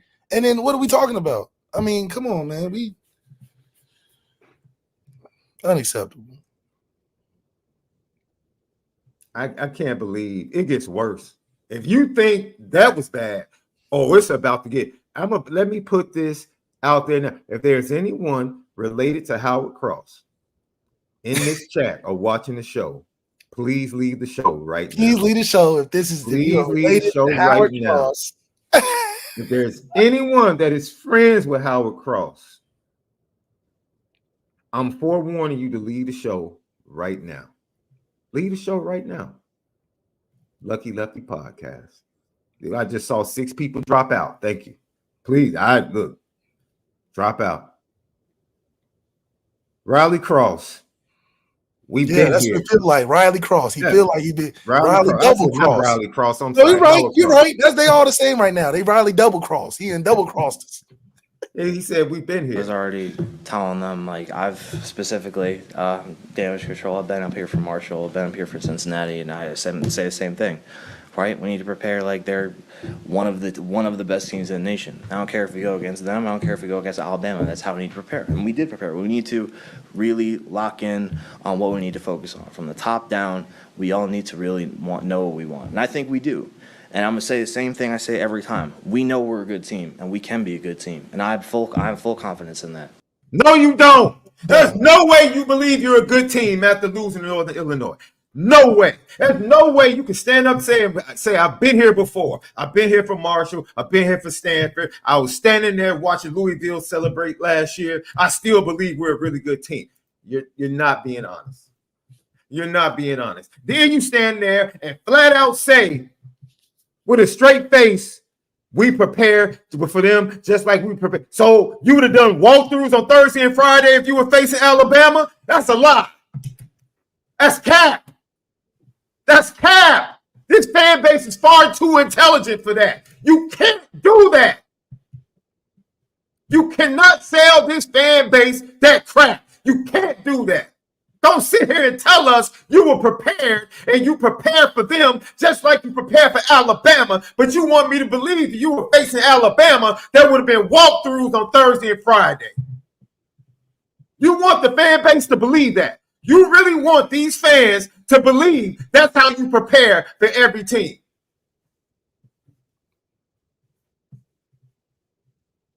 Stop. That was just the beginning, Lev.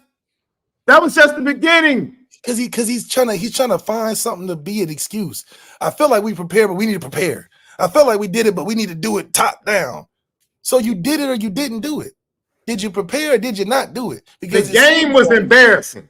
Yes. The game was embarrassing. But this press conference was insulting. Well, in so many ways. It was flat out insulting. Insulting. Howard Cross. Look, they have fuel that they're going to use for Purdue. Notre Dame fans, listen to what they're going to use as fuel for the next game. Off that, Howard, obviously come back for an additional year. A lot of you guys came back for an additional year to have a special season, and here you are 1-1. How frustrated is that locker room considering all that?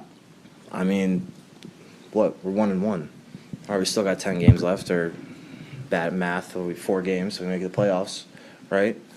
This isn't the end of our season, and we know that. Yeah, this sucks.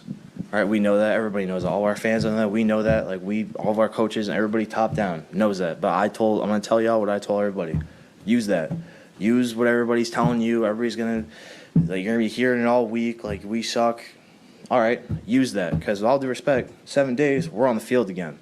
So are we gonna be like, all right, damn, I guess it's over, game 2, or are we just gonna keep rolling? And I think that's what we're gonna do. Is keep moving.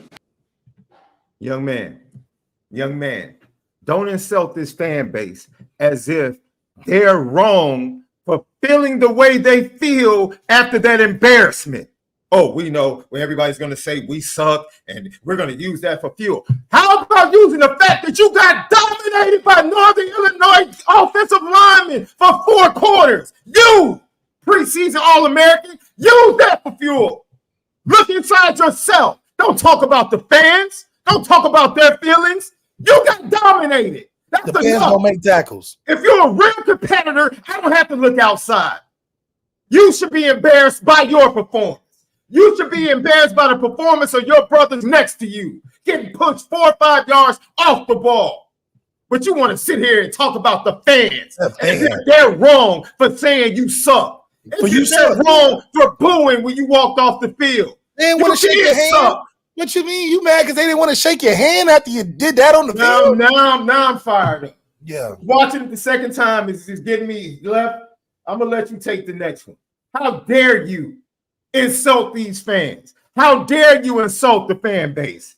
How dare you try to use their emotion in this roller coaster that you and this team and program have taken them on with losses to Marshall, Stanford, and now Northern Illinois over the last. The fans didn't do it.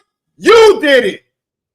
You and the rest of your teammates, you did it to the fans. That's why they reside where they reside with their emotions. That's why they responded how they responded. They didn't get there on their own. So now you want to use their emotions as if they're wrong for fuel why you stink to make you better. No, young man, look inside yourself. Your motivation is off. I'm not feeling good about Purdue because the motivation is off. You're looking for motivation from fans. Booing you for your performance that you put on the field. Yes. You mad What at are we them talking responding about? to your bad play? How does that work? How do you play bad? They get mad at you, they boo you, and then you say, "Oh, I'm gonna use that booing to fuel us for the." No, you getting whooped. You try to put the cart before the horse. No. They boo because you were sorry. That's what you need to fix. Being sorry, then the fans won't respond that way. Then you can't say the motivation's coming from the fans bought tickets to come see you play. How can they be your motivation? How can the fans that came to come see Howard Cross make tackles, you didn't make tackles, they felt like they got robbed. And now you mad because they feel like they got robbed from you? And now you're going to use their emotions as fuel. Now that's fueling you to do what? Because clearly, what was your motivation before the game then? Because we won. We won last game. So what was your motivation going into this game if you're motivated by what happened after you played?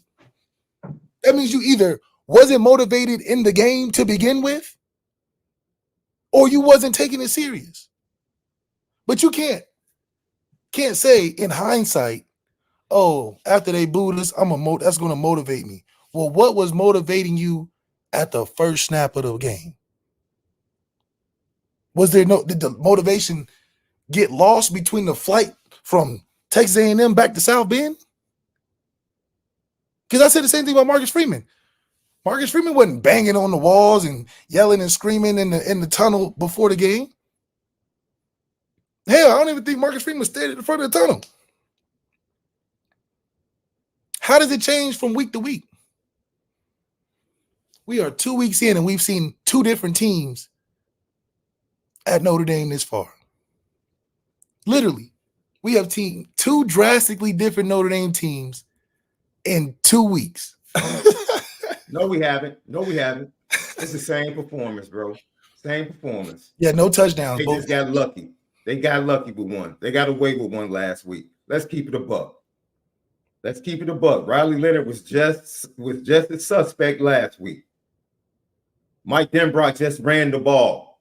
in the clutch situations in the fourth quarter last week. If he did that yesterday, we still would be sitting here 2-0, not realizing that this team had cracks in it. I'm glad they got exposed. Free me. Free me. Because I can record the Purdue game next week. I can go enjoy my Saturday. That's where I'm at today. I can watch this on the DVR. Because the offense has been boring for 2 straight games. Offense is still boring. 2 straight games.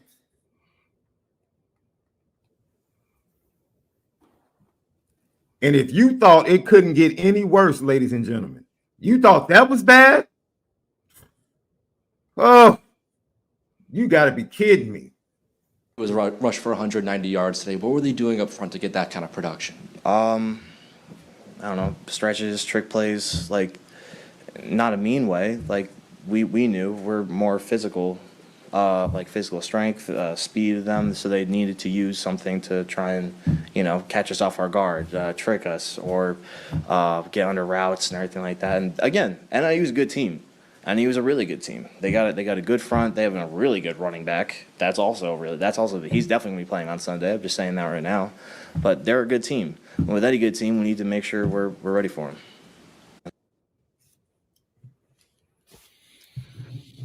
You can't trick me into physically pushing me 5 yards down the field.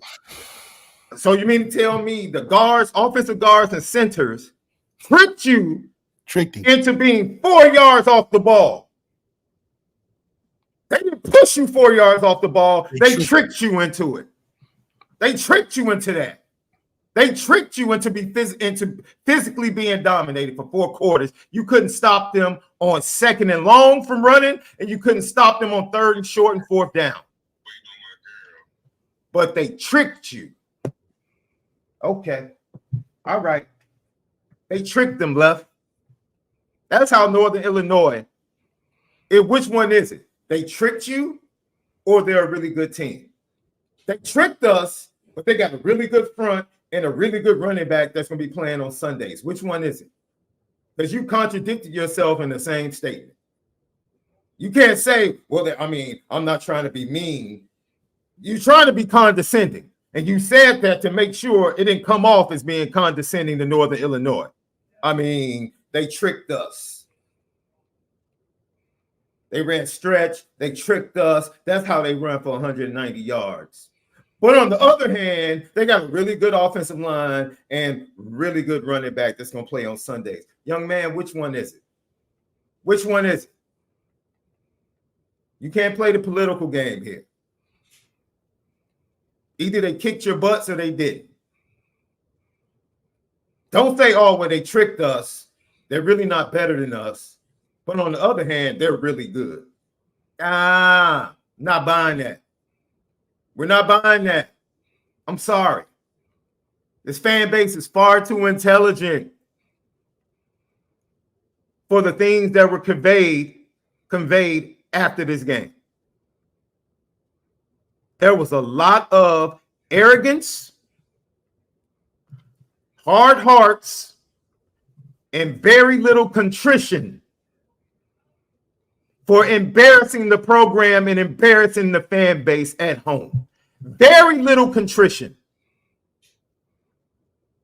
Do you remember when Tim Tebow in Florida lost at home to Ole Miss Left when they got stuffed on 4th down? That dude, Tim Tebow, went to the podium and cried and said, you would never, ever be disappointed. You would be never, ever be disappointed in the effort of our football team ever again. I believe that, bro. Yes, that's what Riley should have been doing. But none of these dudes are doing it. There's no contrition. None. No.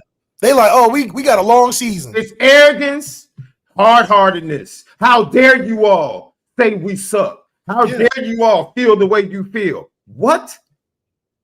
That's what we're getting. That's what we got yesterday. That's what we got. We got a lot of that.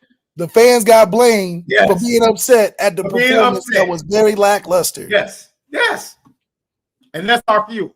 And fans. now it's the That's fuel. our fuel. As if we're the opposing fans. Yeah, well, I can yeah. say, What even the as if opposing we're the fans? opposing fans. We're not even we're your fans, but you're going to use our fuel. Us as Because of the way you played. You put the gas in us. This gas that's in us came from you in your poor performance. But you're going to use that fuel. That came from your bad play.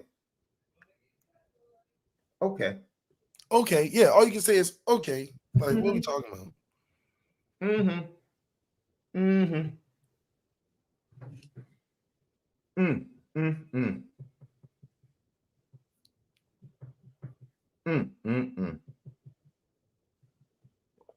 Let me calm down. Let me get a couple of super chats out the way, love, because ND1002, thank you for the super chat. Can we get Minchie or Carr already? I'm fed up with this quarterback musical chairs. Stick with one young quarterback. That's it. Left, you've been saying that for a while, bro. We're like stuck between win now and we're still trying to develop players and be an in-house team that doesn't need transfers and we can do it from the muscle. We're literally trying to do two things at once. Yeah. Either we're the team that knows we have restrictions and we grow and develop the guys that we're recruiting, or we're a transfer team that's trying to win now and bring in a bunch of guys that can do the job for 1 year. You cannot be both. You cannot build a whole receiver room with transfers, a new coach, build a defense, keep guys from going to the NFL, keep guys from transferring, build the young guys up, play the young guys, KVA and Osbury and Bowen, and put Max Bullock back there. You keep Benjamin Morrison to bring some young guys and all that stuff. And then you turn around and be like, well, we'll just hire a guy that run the quarterback position. Will be good. Huh? You can't do two things at once, Marcus Freeman. You can't be everything. You can't be building a program from the foundation and ground up and great recruiting and all this, and then be the super transfer all-star. Because who are you committing to? Who are you committing to? If you bring in Riley, instead of developing Steve that you've been doing this whole time, you don't want to put Steve out there, you go get Riley off the street.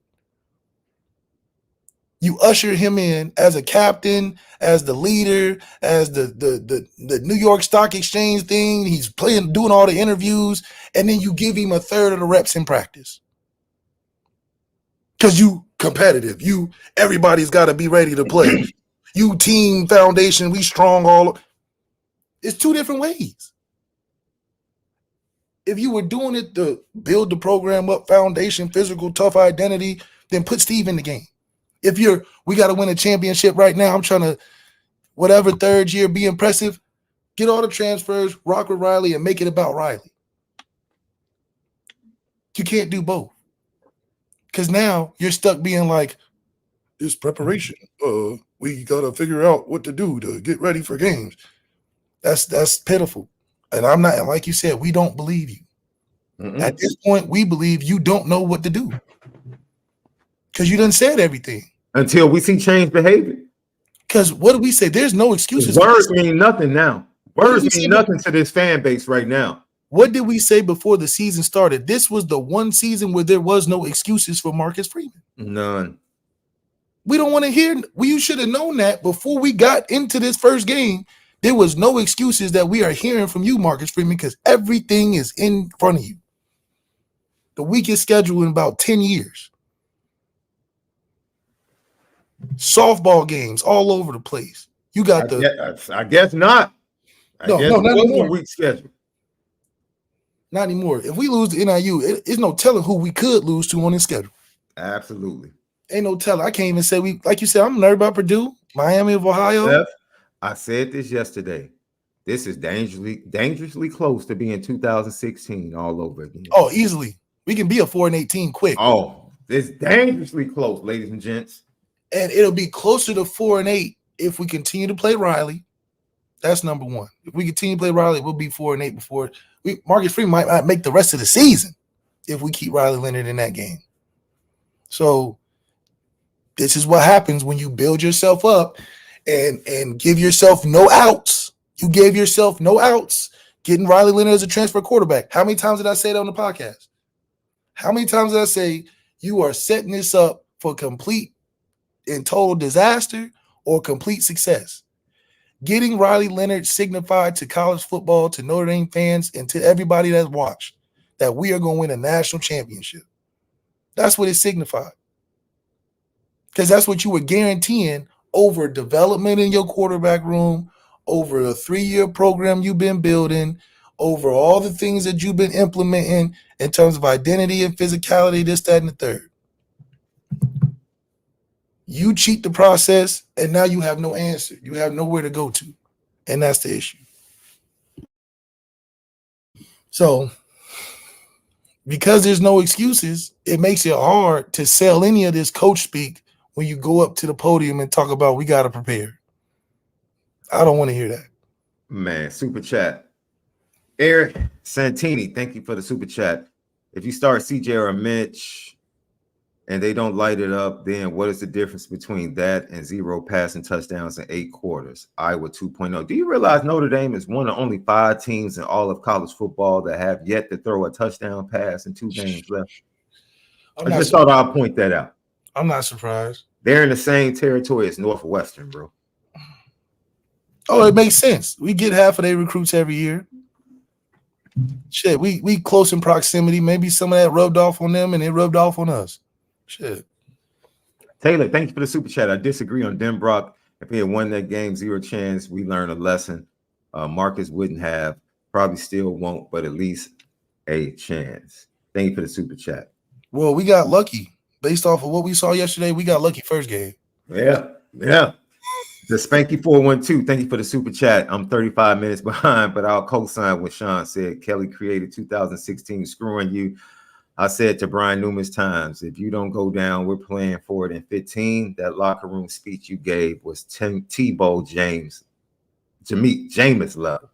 Jameis is bug wild with his speeches. That cat Jameis is a legend. Yeah, he's just a legend. Yeah, you can't even down talk Jameis pregame speech. He's a back. His speeches are legendary as backup. As a backup, bro. Legendary as a backup, legendary at Florida State, and he's one doing it. So you can't. Nah, he different. He front on him. Iris for Life 99. Thank you for the super chat. Wow, I'm on the David Zaire train. Spitting the truth with passion. Good job, guys. Yeah, we appreciate you, Iris for Life 99. Man, Marcus Freeman, tune in to save your job at Lucky Lefty Podcast. Man, tune in. We can help. 84.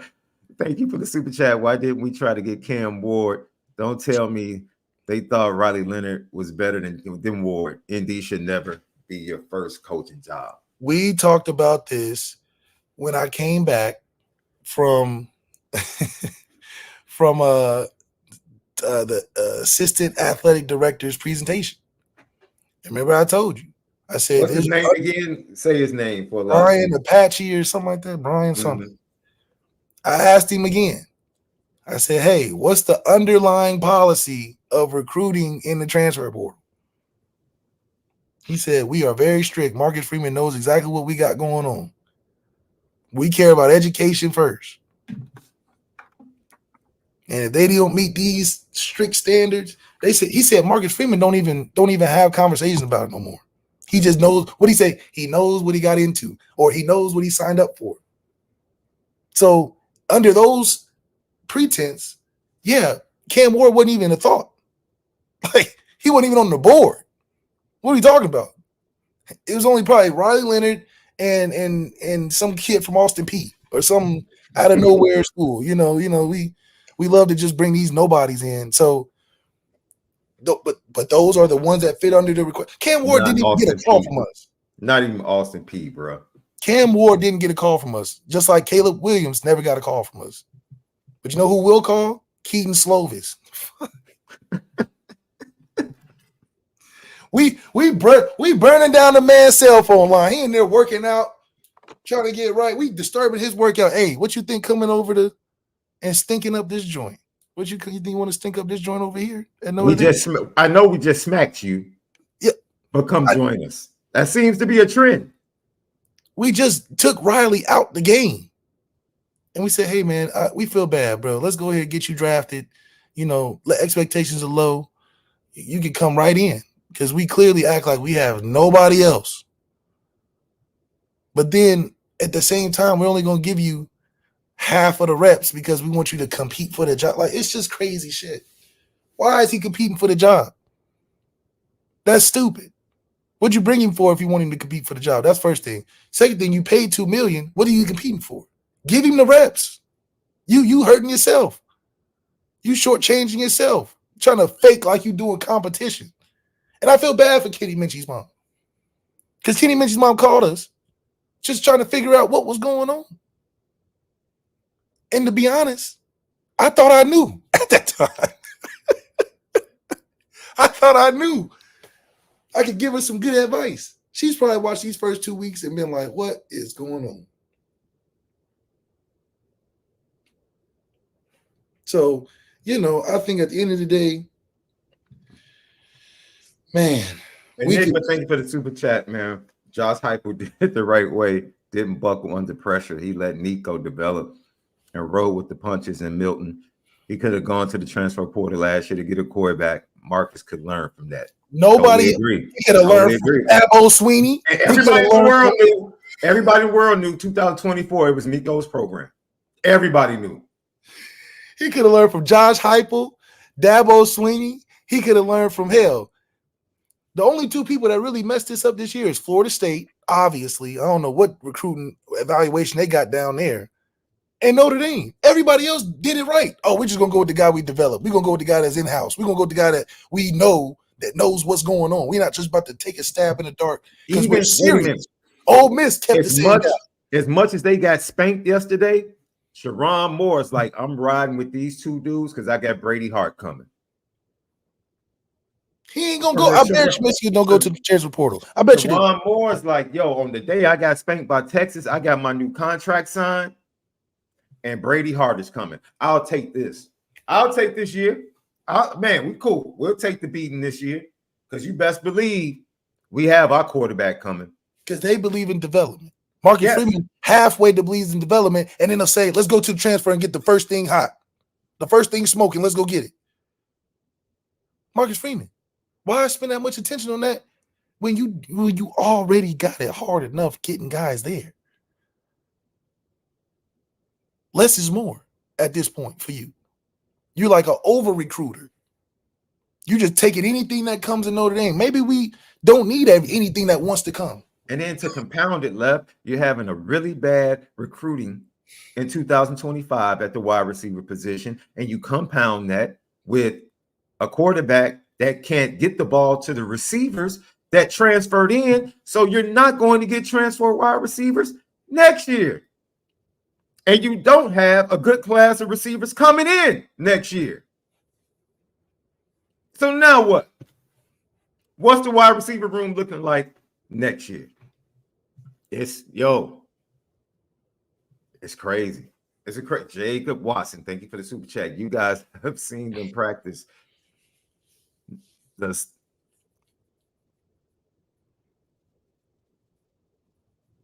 Okay, you guys have seen them practice, right? Does it look like a better quarterback than Leonard? What do you have to see from Notre Dame next game to change the thought? Nothing. We need to see either CJ or Kenny play. And us, okay, don't play Riley again. That's the first question answered. Second is, like we said, there's guys that are capable on the roster. The issue is where we are in week 2. How soon do you integrate those guys without putting them in a position where they kill their own confidence? I don't like the idea of throwing CJ Carr in there in week 3, first play of the game, just because of how volatile the essence around the offense is. You telling me CJ Carr is going to go in there with an offensive line that's sort of shaky in certain parts? We have 0 passing touchdowns. We have 2 picks. How can you expect a first-year guy to go in there and manage that when you're trying to build him for the long run? Because he can go down to Purdue, first-time starter, make some big mistakes, and it can crush his confidence for moving forward. Because we're already on edge. You see what I'm saying? So my easiest solution to get out of this season, you got to ride with Steve, integrate Kenny as we go. So Kenny and Steve rocking the rest of this season. It's enough games to get a clear picture on where Steve is and to get a good enough picture on where Kenny is and where he can be.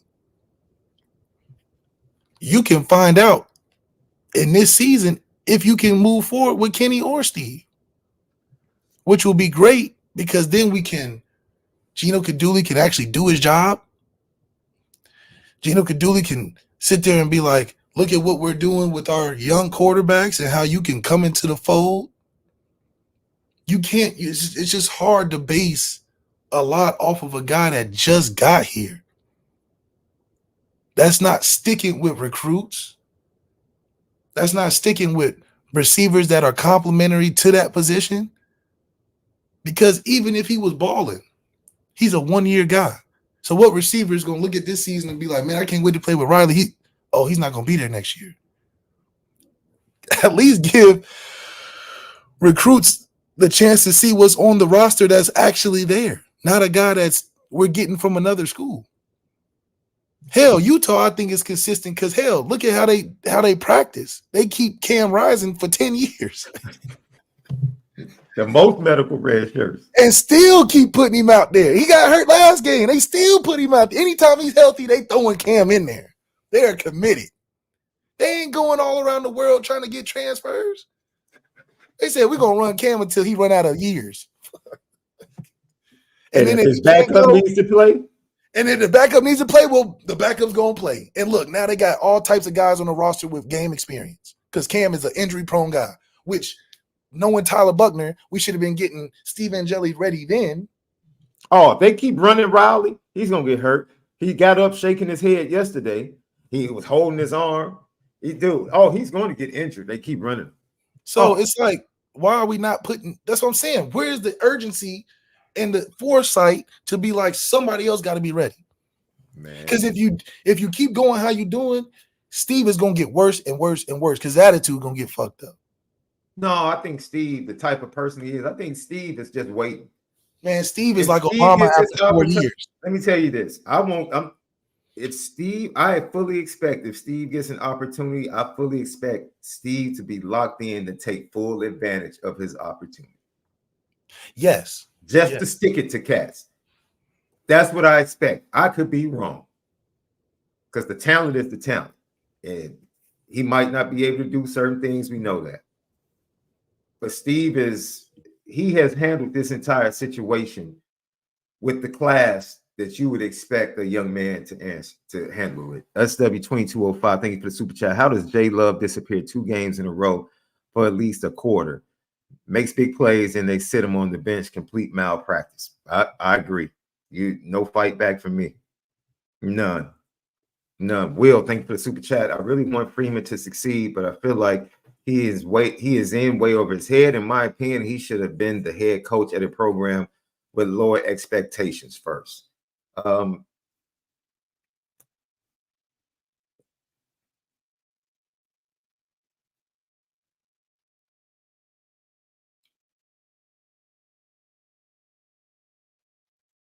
I don't think people,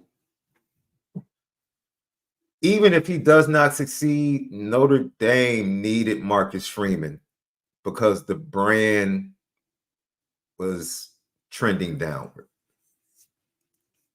It was basically in the pits on the recruiting trail because of the way Brian Kelly handled the last 2 cycles. It was definitely in the pits in the Chicago area, like the pits. So, although I agree, especially from a coaching standpoint, X and O and time management things, that I understand why you feel that way. But in a sense, Notre Dame needed Marcus Freeman and what he brings to the table. They did. They really did. You can just take it from me from a recruiting standpoint. They needed Marcus Freeman, bro. Because it was not pretty. Notre Dame's name was not pretty on the recruiting trail when he took over. And he instantly changed that. He's a great recruiter. He's His a great. problem is he can't do. His words don't manifest on the football field. That's the problem. Yeah, That's the problem. but that he's always had the coach speak though. He's never been a guy to sell me on, a certain identity that we can lean on only because of how the ancillary things it played on it. You want to be a physical football team, you can't even get the coach you want. Then you get the coach that's in-house, and you're telling the media, this may not be what I want, but it's going to help guys that are here. Okay.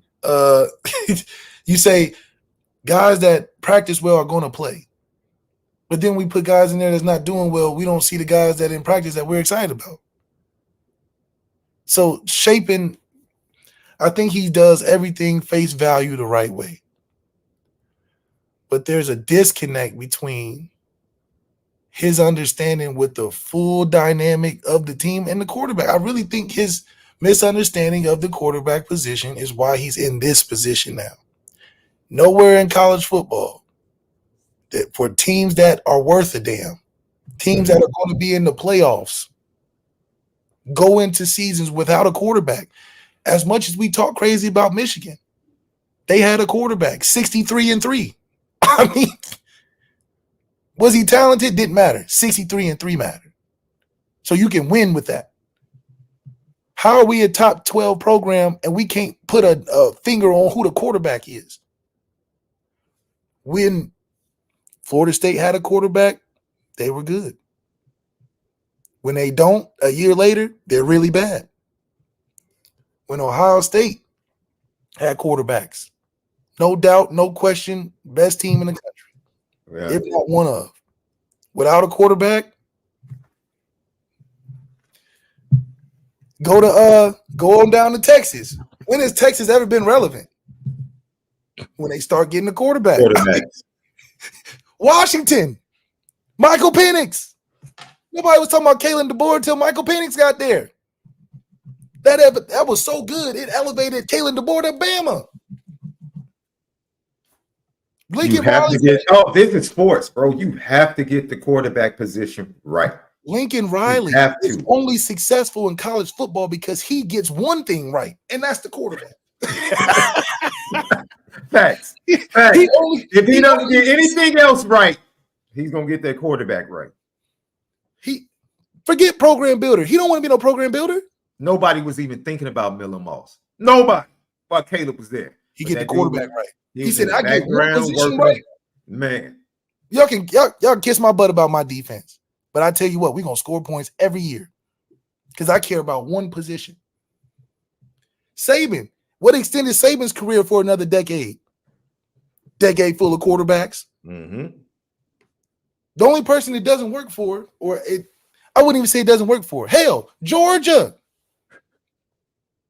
Stetson Benson or whatever his name is. Developed 7 years at Georgia. Yo, this dude, ladies and gents, you can say what you want to say. This dude said no to Justin Fields for Jake Fromm. He made a decision. He said no to Justin Fields, the guy that he made a decision. Left. You can sit here and say he made the wrong decision. At least he made one. Justin Fields is in the league. Where is Jake from State Farm at? He had 4 stars on his roster, 2 of them, and chose to walk on. He said, "That's the guy." Griff left. They 5-star other guy left for a walk-on because that's the dude. He made a decision. That's the dude that's going to lead us. He made a decision, turned the keys over to him, and they won back-to-back championships. Tennessee, Hendon Hooker, committed to him. Gets hurt, commits to Joe Milton. I mean, what are we talking about? Marcus Freeman. What is Marcus? How the top 12 teams right now all have quarterbacks. Mm-hmm. All of them. And it's no, this guy is back and forth. No, that's the guy they committed to. That's the guy that's in there. Klubnik is horrible. Dabo is committed to him. Committed. Oh, he don't. What? Drew Aller is bad. Penn State is committed to him. They're like, hey, we riding with him. Notre Dame, let's try this. No, let's try that. Let's try this. Let's try that. But we want to be a top team in the country. Get out of here. No. So that's what I'm saying. Marcus Freeman, you can do all that traveling all over the world. If you ain't getting a quarterback, what are we talking about? Armand Galanosa, thank you for the super chat. Team Angeli or Minchie should be on the field. Went to the game with my buddy who is a casual fan of college football. Man, I'm glad you had to suffer through that, Armand, with your boy. He asked, does Notre Dame have any other quarterbacks? This guy sucks. And he's a casual fan. Oof. Yeah, Jay DeLutis. Thank you for the super chat. Too much rotating on both sides of the ball. Guys can't get in rhythm. If the season goes south, we are back in the same spot next year. Spend the dollars, get the players we need. I'm tired of this ish. Jay, hey guys, express yourself. We are fully supporting what you say, unless it is personal and vitriol thrown at somebody personally. Express yourselves today. For the next week, just until you see different on that football field, express yourself. Will, thank you for the super chat. What effects will this loss have on recruiting? If you're a recruit, would you be second guessing Notre Dame? I mean, then you would have to say they got a bump last week, and this game brought them back down to where they were. I mean, if you're looking at it objectively, I know a lot of Notre Dame recruits were on social media last night in the 25 class saying they were still locked in and reposting that and supporting that. So I'll wait for Left to get back before I play Riley Leonard because, ladies and gentlemen, GTB question, is he Notre Dame fan? I just want a player to make a Tebow speech like when Florida lost and never lost again and won the chip. Riley Leonard throws better than Tebow. Come on and step up. Does he? Does he? I don't know if I can commit to that. Malik's serious question: how do you get up for the week for weak teams like Northern Illinois if you were on the team? Listen to patreon.com/Lucky Lefty Network players only. That's definitely a topic of discussion with all the former Notre Dame players. Because I know what Lou Holtz would have done. I'll leave it at that. There's no way you're doing 2 walkthroughs. He definitely didn't get that from Lou Holtz. No way he's doing 2 walkthroughs and letting everybody know that they had light practices on Thursday and Friday. Nah. ND Milton fan. What would be your solutions? Change offensive philosophy or play someone else at quarterback? Both? Can I have both? Can I have both? How about get a philosophy based upon what we saw yesterday?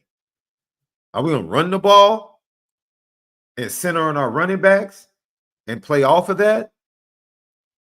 Or are we going to run the ball and then get to the 50-yard line and then go 5 wide? Like, I'm telling you, man, I said it all summer long. I said we're putting too much expectation on Riley Leonard. I think it's unfair.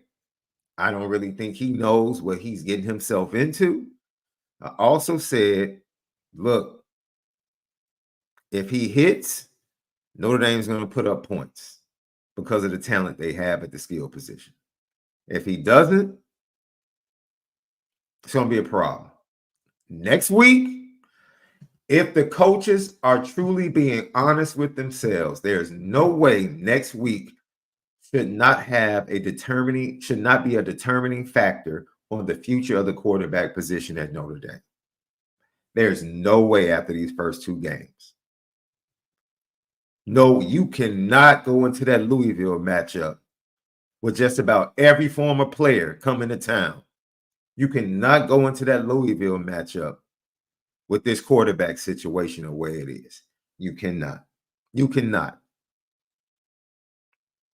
At worst, you go into the Louisville game saying, this is our future at quarterback. At worst. Even if people feel like, okay, we're going to lose the game. I feel like we're going to lose the game. But you know what? We get to watch our future quarterback for the next 2 to 3 years. Fans will probably be unhappy, but they'll be able to move on. That's just the way I see it, man. That's the way I see it. Lucky Lefty podcast. Hopefully Left will come back because it's time to get out of here, man. We gave you guys 2 good hours. My Bears won, but I want to go see what Dak and Freaky Sean are doing in this 3:00 game. Riley Leonard. Yeah, man. I guess we should hear from you. Riley, when you have the highs that you guys had last week to the low of this week, how do you rally the troops to get ready to go for next week? Yeah, I think everybody's going to be looking at me. So, how I approach today, how I approach tomorrow, how I approach this afternoon is going to be indicative, and hopefully people will follow how I approach things. Obviously, all the eyes are on me, so I got to lead by example right now. No, I don't know if I want that. I don't want you to be the leading example. I don't. No.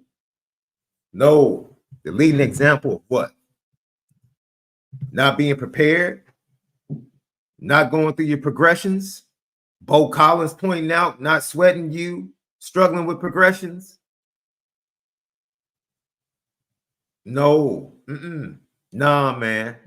The coach is saying on national TV, he just needs to play in our system. We don't need him to try to get out of character. No. They keep telling us. The coaches are telling us. See, I know people might push back. This might get out what I said yesterday on IB, what I said today about what I saw in practice. People will probably be like, the coaches are telling you. Don't believe Sean Davis. Believe what the coaches are telling you. The OC told Dan Hicks and Jason Garrett, and they shared it probably when they shouldn't have. He is who he is. He is a runner at quarterback, and we need to help him elevate his passing game. That's who he is, ladies and gents. You don't have to believe me. The OC said it. And Marcus Freeman told everybody when he was asked about passing the ball downfield and explosive plays, Marcus Freeman was like, wait, wait. No, we just need him to play within the offense. Ladies and gents, if he was a dude in the passing game, they wouldn't be saying that. You don't have to believe me. You don't have to believe me. But you better hear what these coaches are saying. They're letting you know.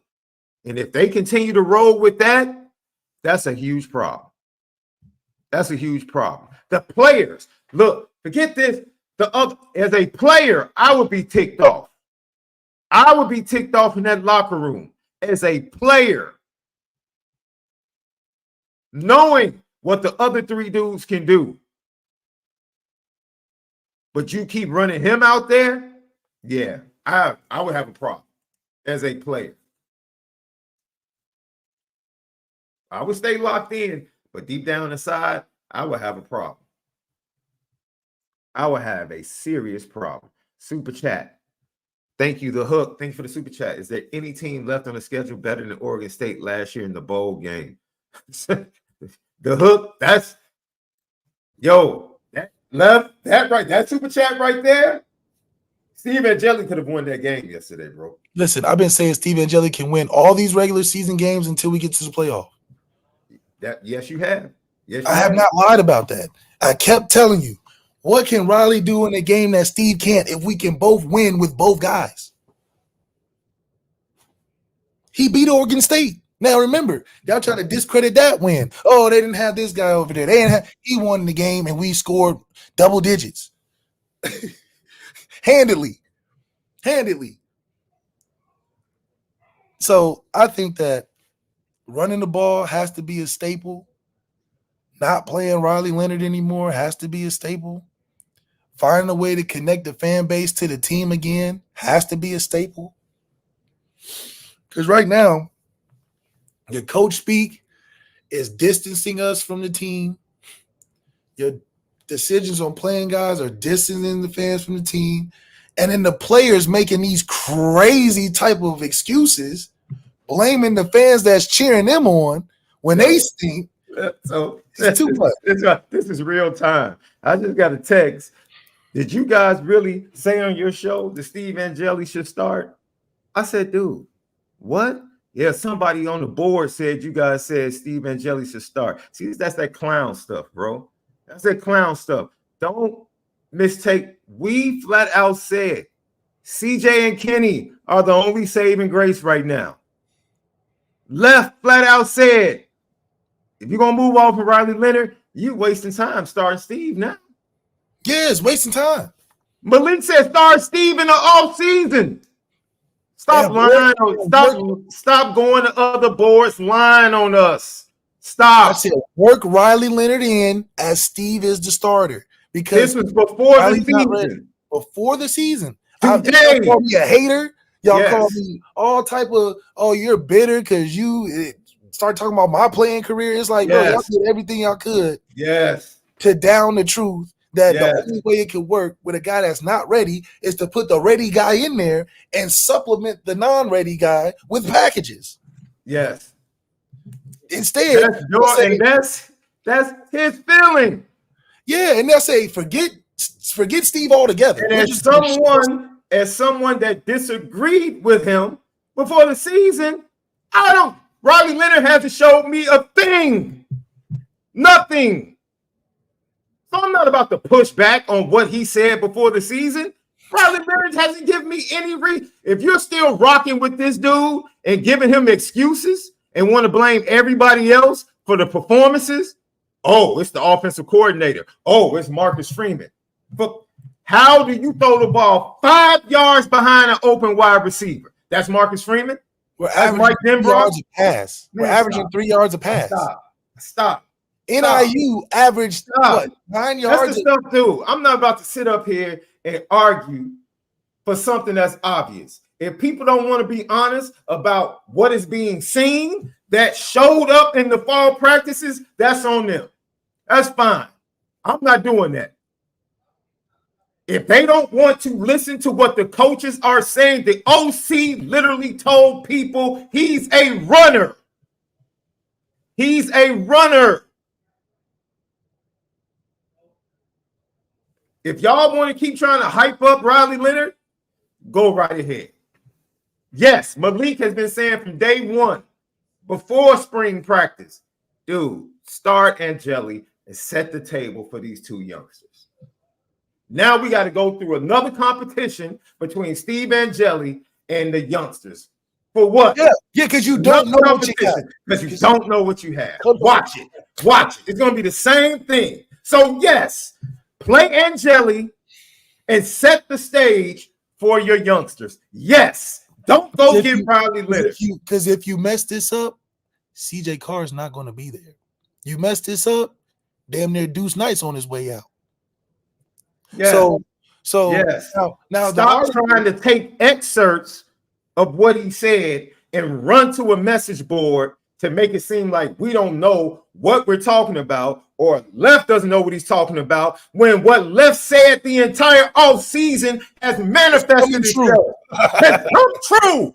But you want to go run to a message board to discredit us when everything this man said, who, by the way, is the only person in Notre Dame media that has played the position at Notre Dame and had the same ankle injury. Same ankle.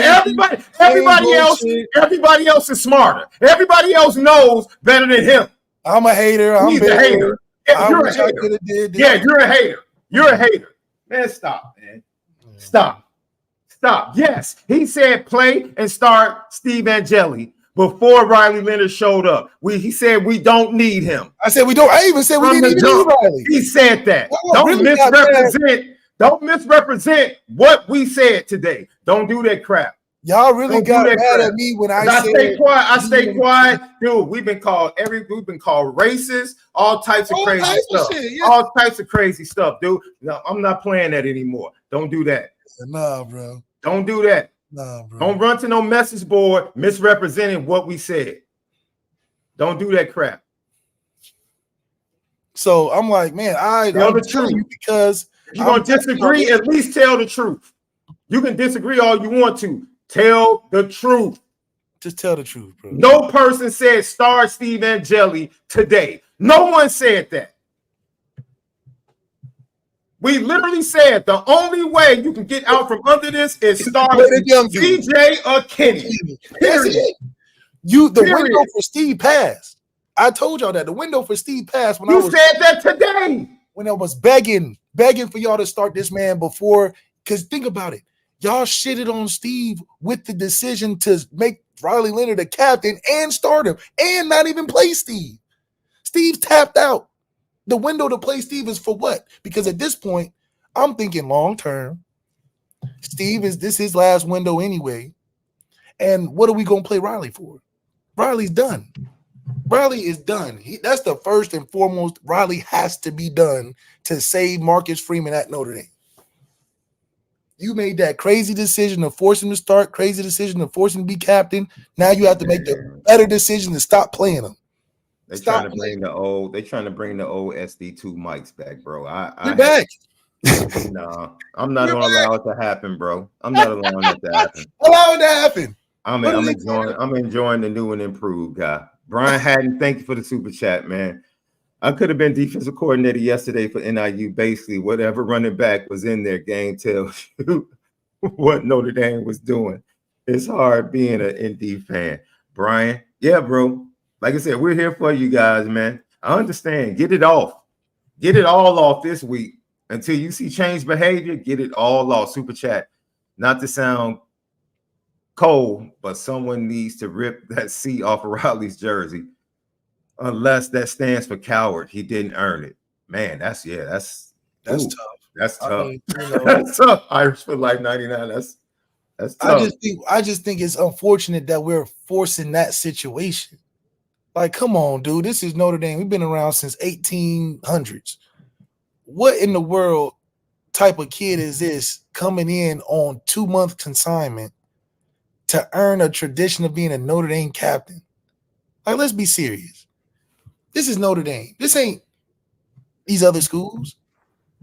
As much as we weigh everything Notre Dame does, from tradition to not being in no conference to all the things we do, you would think that the captainship at Notre Dame football team means something. Like you're just not handing that thing out.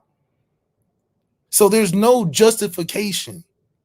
And from all the captains we've had, Zach Martin, big time captains, Danny Spahn, throwback captains, Carlos Calabri. Like, we got guys that have really put the work in. What work playing 0 games for Notre Dame, is damn near no practice time for Notre Dame, earns you a captain mark on your jersey. You telling me he earned a captain mark on his jersey in 2 months of fall camp? 2 weeks of summer? So hold on. How many? 2 weeks of summer, no football games won or played for Notre Dame, but the first game you get the game ball and you a captain? How do you? I've never seen a captain get named captain that's never played for the team, hasn't won no games for the team, wasn't even named a starter yet. And he's got the cap. So what does that mean for the rest of the captains like a Riley Mills, who's had to earn that captainship through 5 years of being there? I mean, I think that was the biggest red flag that we can have. So that just tells me that something was, and it goes back to the bigger, darker philosophical theory of why we don't want a superstar quarterback at Notre Dame. I think that's what the article was kind of talking about. What Notre Dame doesn't want to support the face of a football program being one guy, that the brand's greatness has to stand over the team, and that I don't think we would ever have a Deshaun Watson or a Baker Mayfield or a Johnny Manziel or a Trevor Lawrence, where he is the de facto best player on the team. We don't win if we don't got him. But that's what it takes. We got a bunch of guys that are competing to be community guys that, I mean, I don't know, man. I think that sticking on the lighter point, we cheated this process and we're paying for it. That's all it is. We've cheated the process. Flat and out. we're paying for it. Flat out. There it is. Nita Beta, what's up? Nita Beta was on IB last night. Nita Beta. Nita Beta, what's up, girl? I never thought we needed Riley. Hey, me and you too, Nita Beta. I've been fighting on standing on 10 toes saying that, Nita Beta. Now we suffering from lack of understanding. Yeah,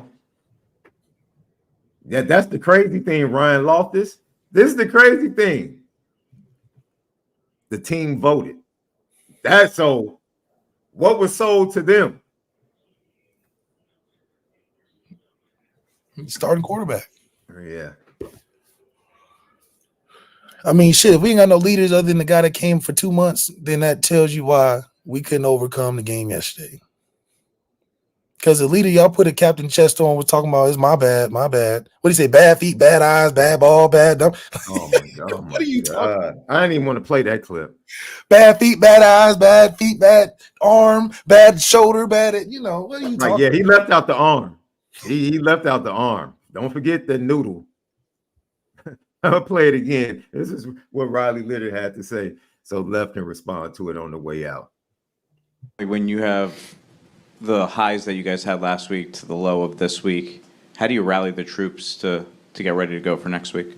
Yeah, I think everybody's going to be looking at me. So, how I approach today, how I approach tomorrow, how I approach this afternoon is going to be indicative, and hopefully people will follow how I approach things. Obviously, all the eyes are on me, so I got to lead by example right now. I don't even want to respond to that. We don't have another hour. You hope? I don't know. You the captain. You hope or? Oh man, that's where you put in Matthew 3:13. Oh, Jesus said to ride the wave or something. That's the holding piece, because I can't think of what else is holding Riley Leonard to the strength of the team if it's not Jesus. All right, that's your limit on representing the word of God, bro. I don't want you to cross over into blaspheming, bro. I'm not blaspheming. I'm looking out for you. I'm looking out for you, bro. That's the point. I love you too much. I keep bringing it up because I know why you're saying it, because you're like, dude, forget all that scripture, dude. Just do it on the field. Like, we don't need to know. I understand why you're saying it. I'm trying to protect you, bro. Wait a minute. This is as a person that believes, this is where y'all should be on my side, because at the end of the day, he came in riding Jesus. Him and RJ Oben. Jesus. Bible study, 40,000 guys on the team in Bible class on Thursdays for after walkthroughs, because we don't want to practice. We well in the word. Well in the word. Now, when we lose, don't talk about our hope. I want to talk about what Jesus told you and your relationship with Jesus and how that's going to help bring this team back. Because, bro, where is he at? When we won last week, you just showing the camera, look, 23-13, big as hell on your wristband. Big as hell on your wristband. You didn't look down at 23-13 the whole game. The whole game. He's standing firm in his faith. He's still standing firm in his faith, despite being in the wilderness. And that's why I have to being in the wilderness, he's still standing strong, bro. But do you know who stood strong? Tim Tebow. He still believes God. Oh, no. Tim Tebow, what Tim Tebow do? I agree. When things was rough, that was some authentic. When you believe. And I'm not calling him inauthentic, but I believe Tim Tebow. I believe Tim Tebow, because what Tim Tebow do when he lost? Much more on the knee. He even made praying famous. Getting on the knee and praying wasn't famous till Tim Tebow did it. And you know why? Because he stuck with it. And everybody made all the jokes. But hey, I never made a joke about it because he stood on it. Riley Leonard's not standing on it. So what is the connection for getting the captainship? He's leading Bible study. That's the only thing that's telling me why he's a captain, because he leads Bible study. Because it ain't on the field. Left, man. Back up. You walking up close to the line. Wait a minute. Back up. I love you, bro. I love you, bro. I understand what you're trying to say. Voted. I understand. Yes, they voted. They voted. Yes, they did. What did they vote for? They had to vote for Bible study. He went in there, put up a Bible study class, got enough recruits, and they voted for him because it wasn't his play, because he wasn't available in the spring. How can you vote a captain off of practice? It was Bible study. So Bible study and Jesus talk needs to be what's bringing his team back. Don't talk about what you about to do this afternoon. Nobody's looking at what you're doing this afternoon. Well, he said, I need to lead. I need to lead by example. He's about to lead by example, Left. Look, you got a super chat for Ryan Loftus. Watch the last pass from Riley Leonard. He didn't look confident. His eyes looked hopeful. Watch it back. He said bad feet, bad eyes, bad everything, bad arm, bad arm, bad feet, bad whatever you need to be bad. It was bad. So because I'm really fighting for Steve. Oh man, Steve Window, he was done wrong. And it's over. It's over. It's over. It's a shame and I tweeted that. Yes, it's a shame how they did Steve. Because it's crazy. Nobody wants to see Steve now. We talking about CJ. We have skipped over Kenny at this point. We are so flustered. We have skipped over Kenny and Steve for a guy that we put on the shelf at the beginning of the season. So, yeah, man, I don't know. Marcus Freeman wants to save himself. Like, we'll say it again so nobody misconstrues our words. In order for Marcus Freeman to save himself, he needs to play CJ or Kenny Minchie. That's it. Steve Window has passed. Y'all should have did it in the beginning of the season. You already shot his mental. Riley Leonard is not the answer because what are we playing for under Riley Leonard? If we play Riley Leonard for the rest of the season, that's an indictment on the whole program. Because that means we sacrificed this entire season for one guy to potentially get drafted. That's what that means. We're playing Riley to get drafted high.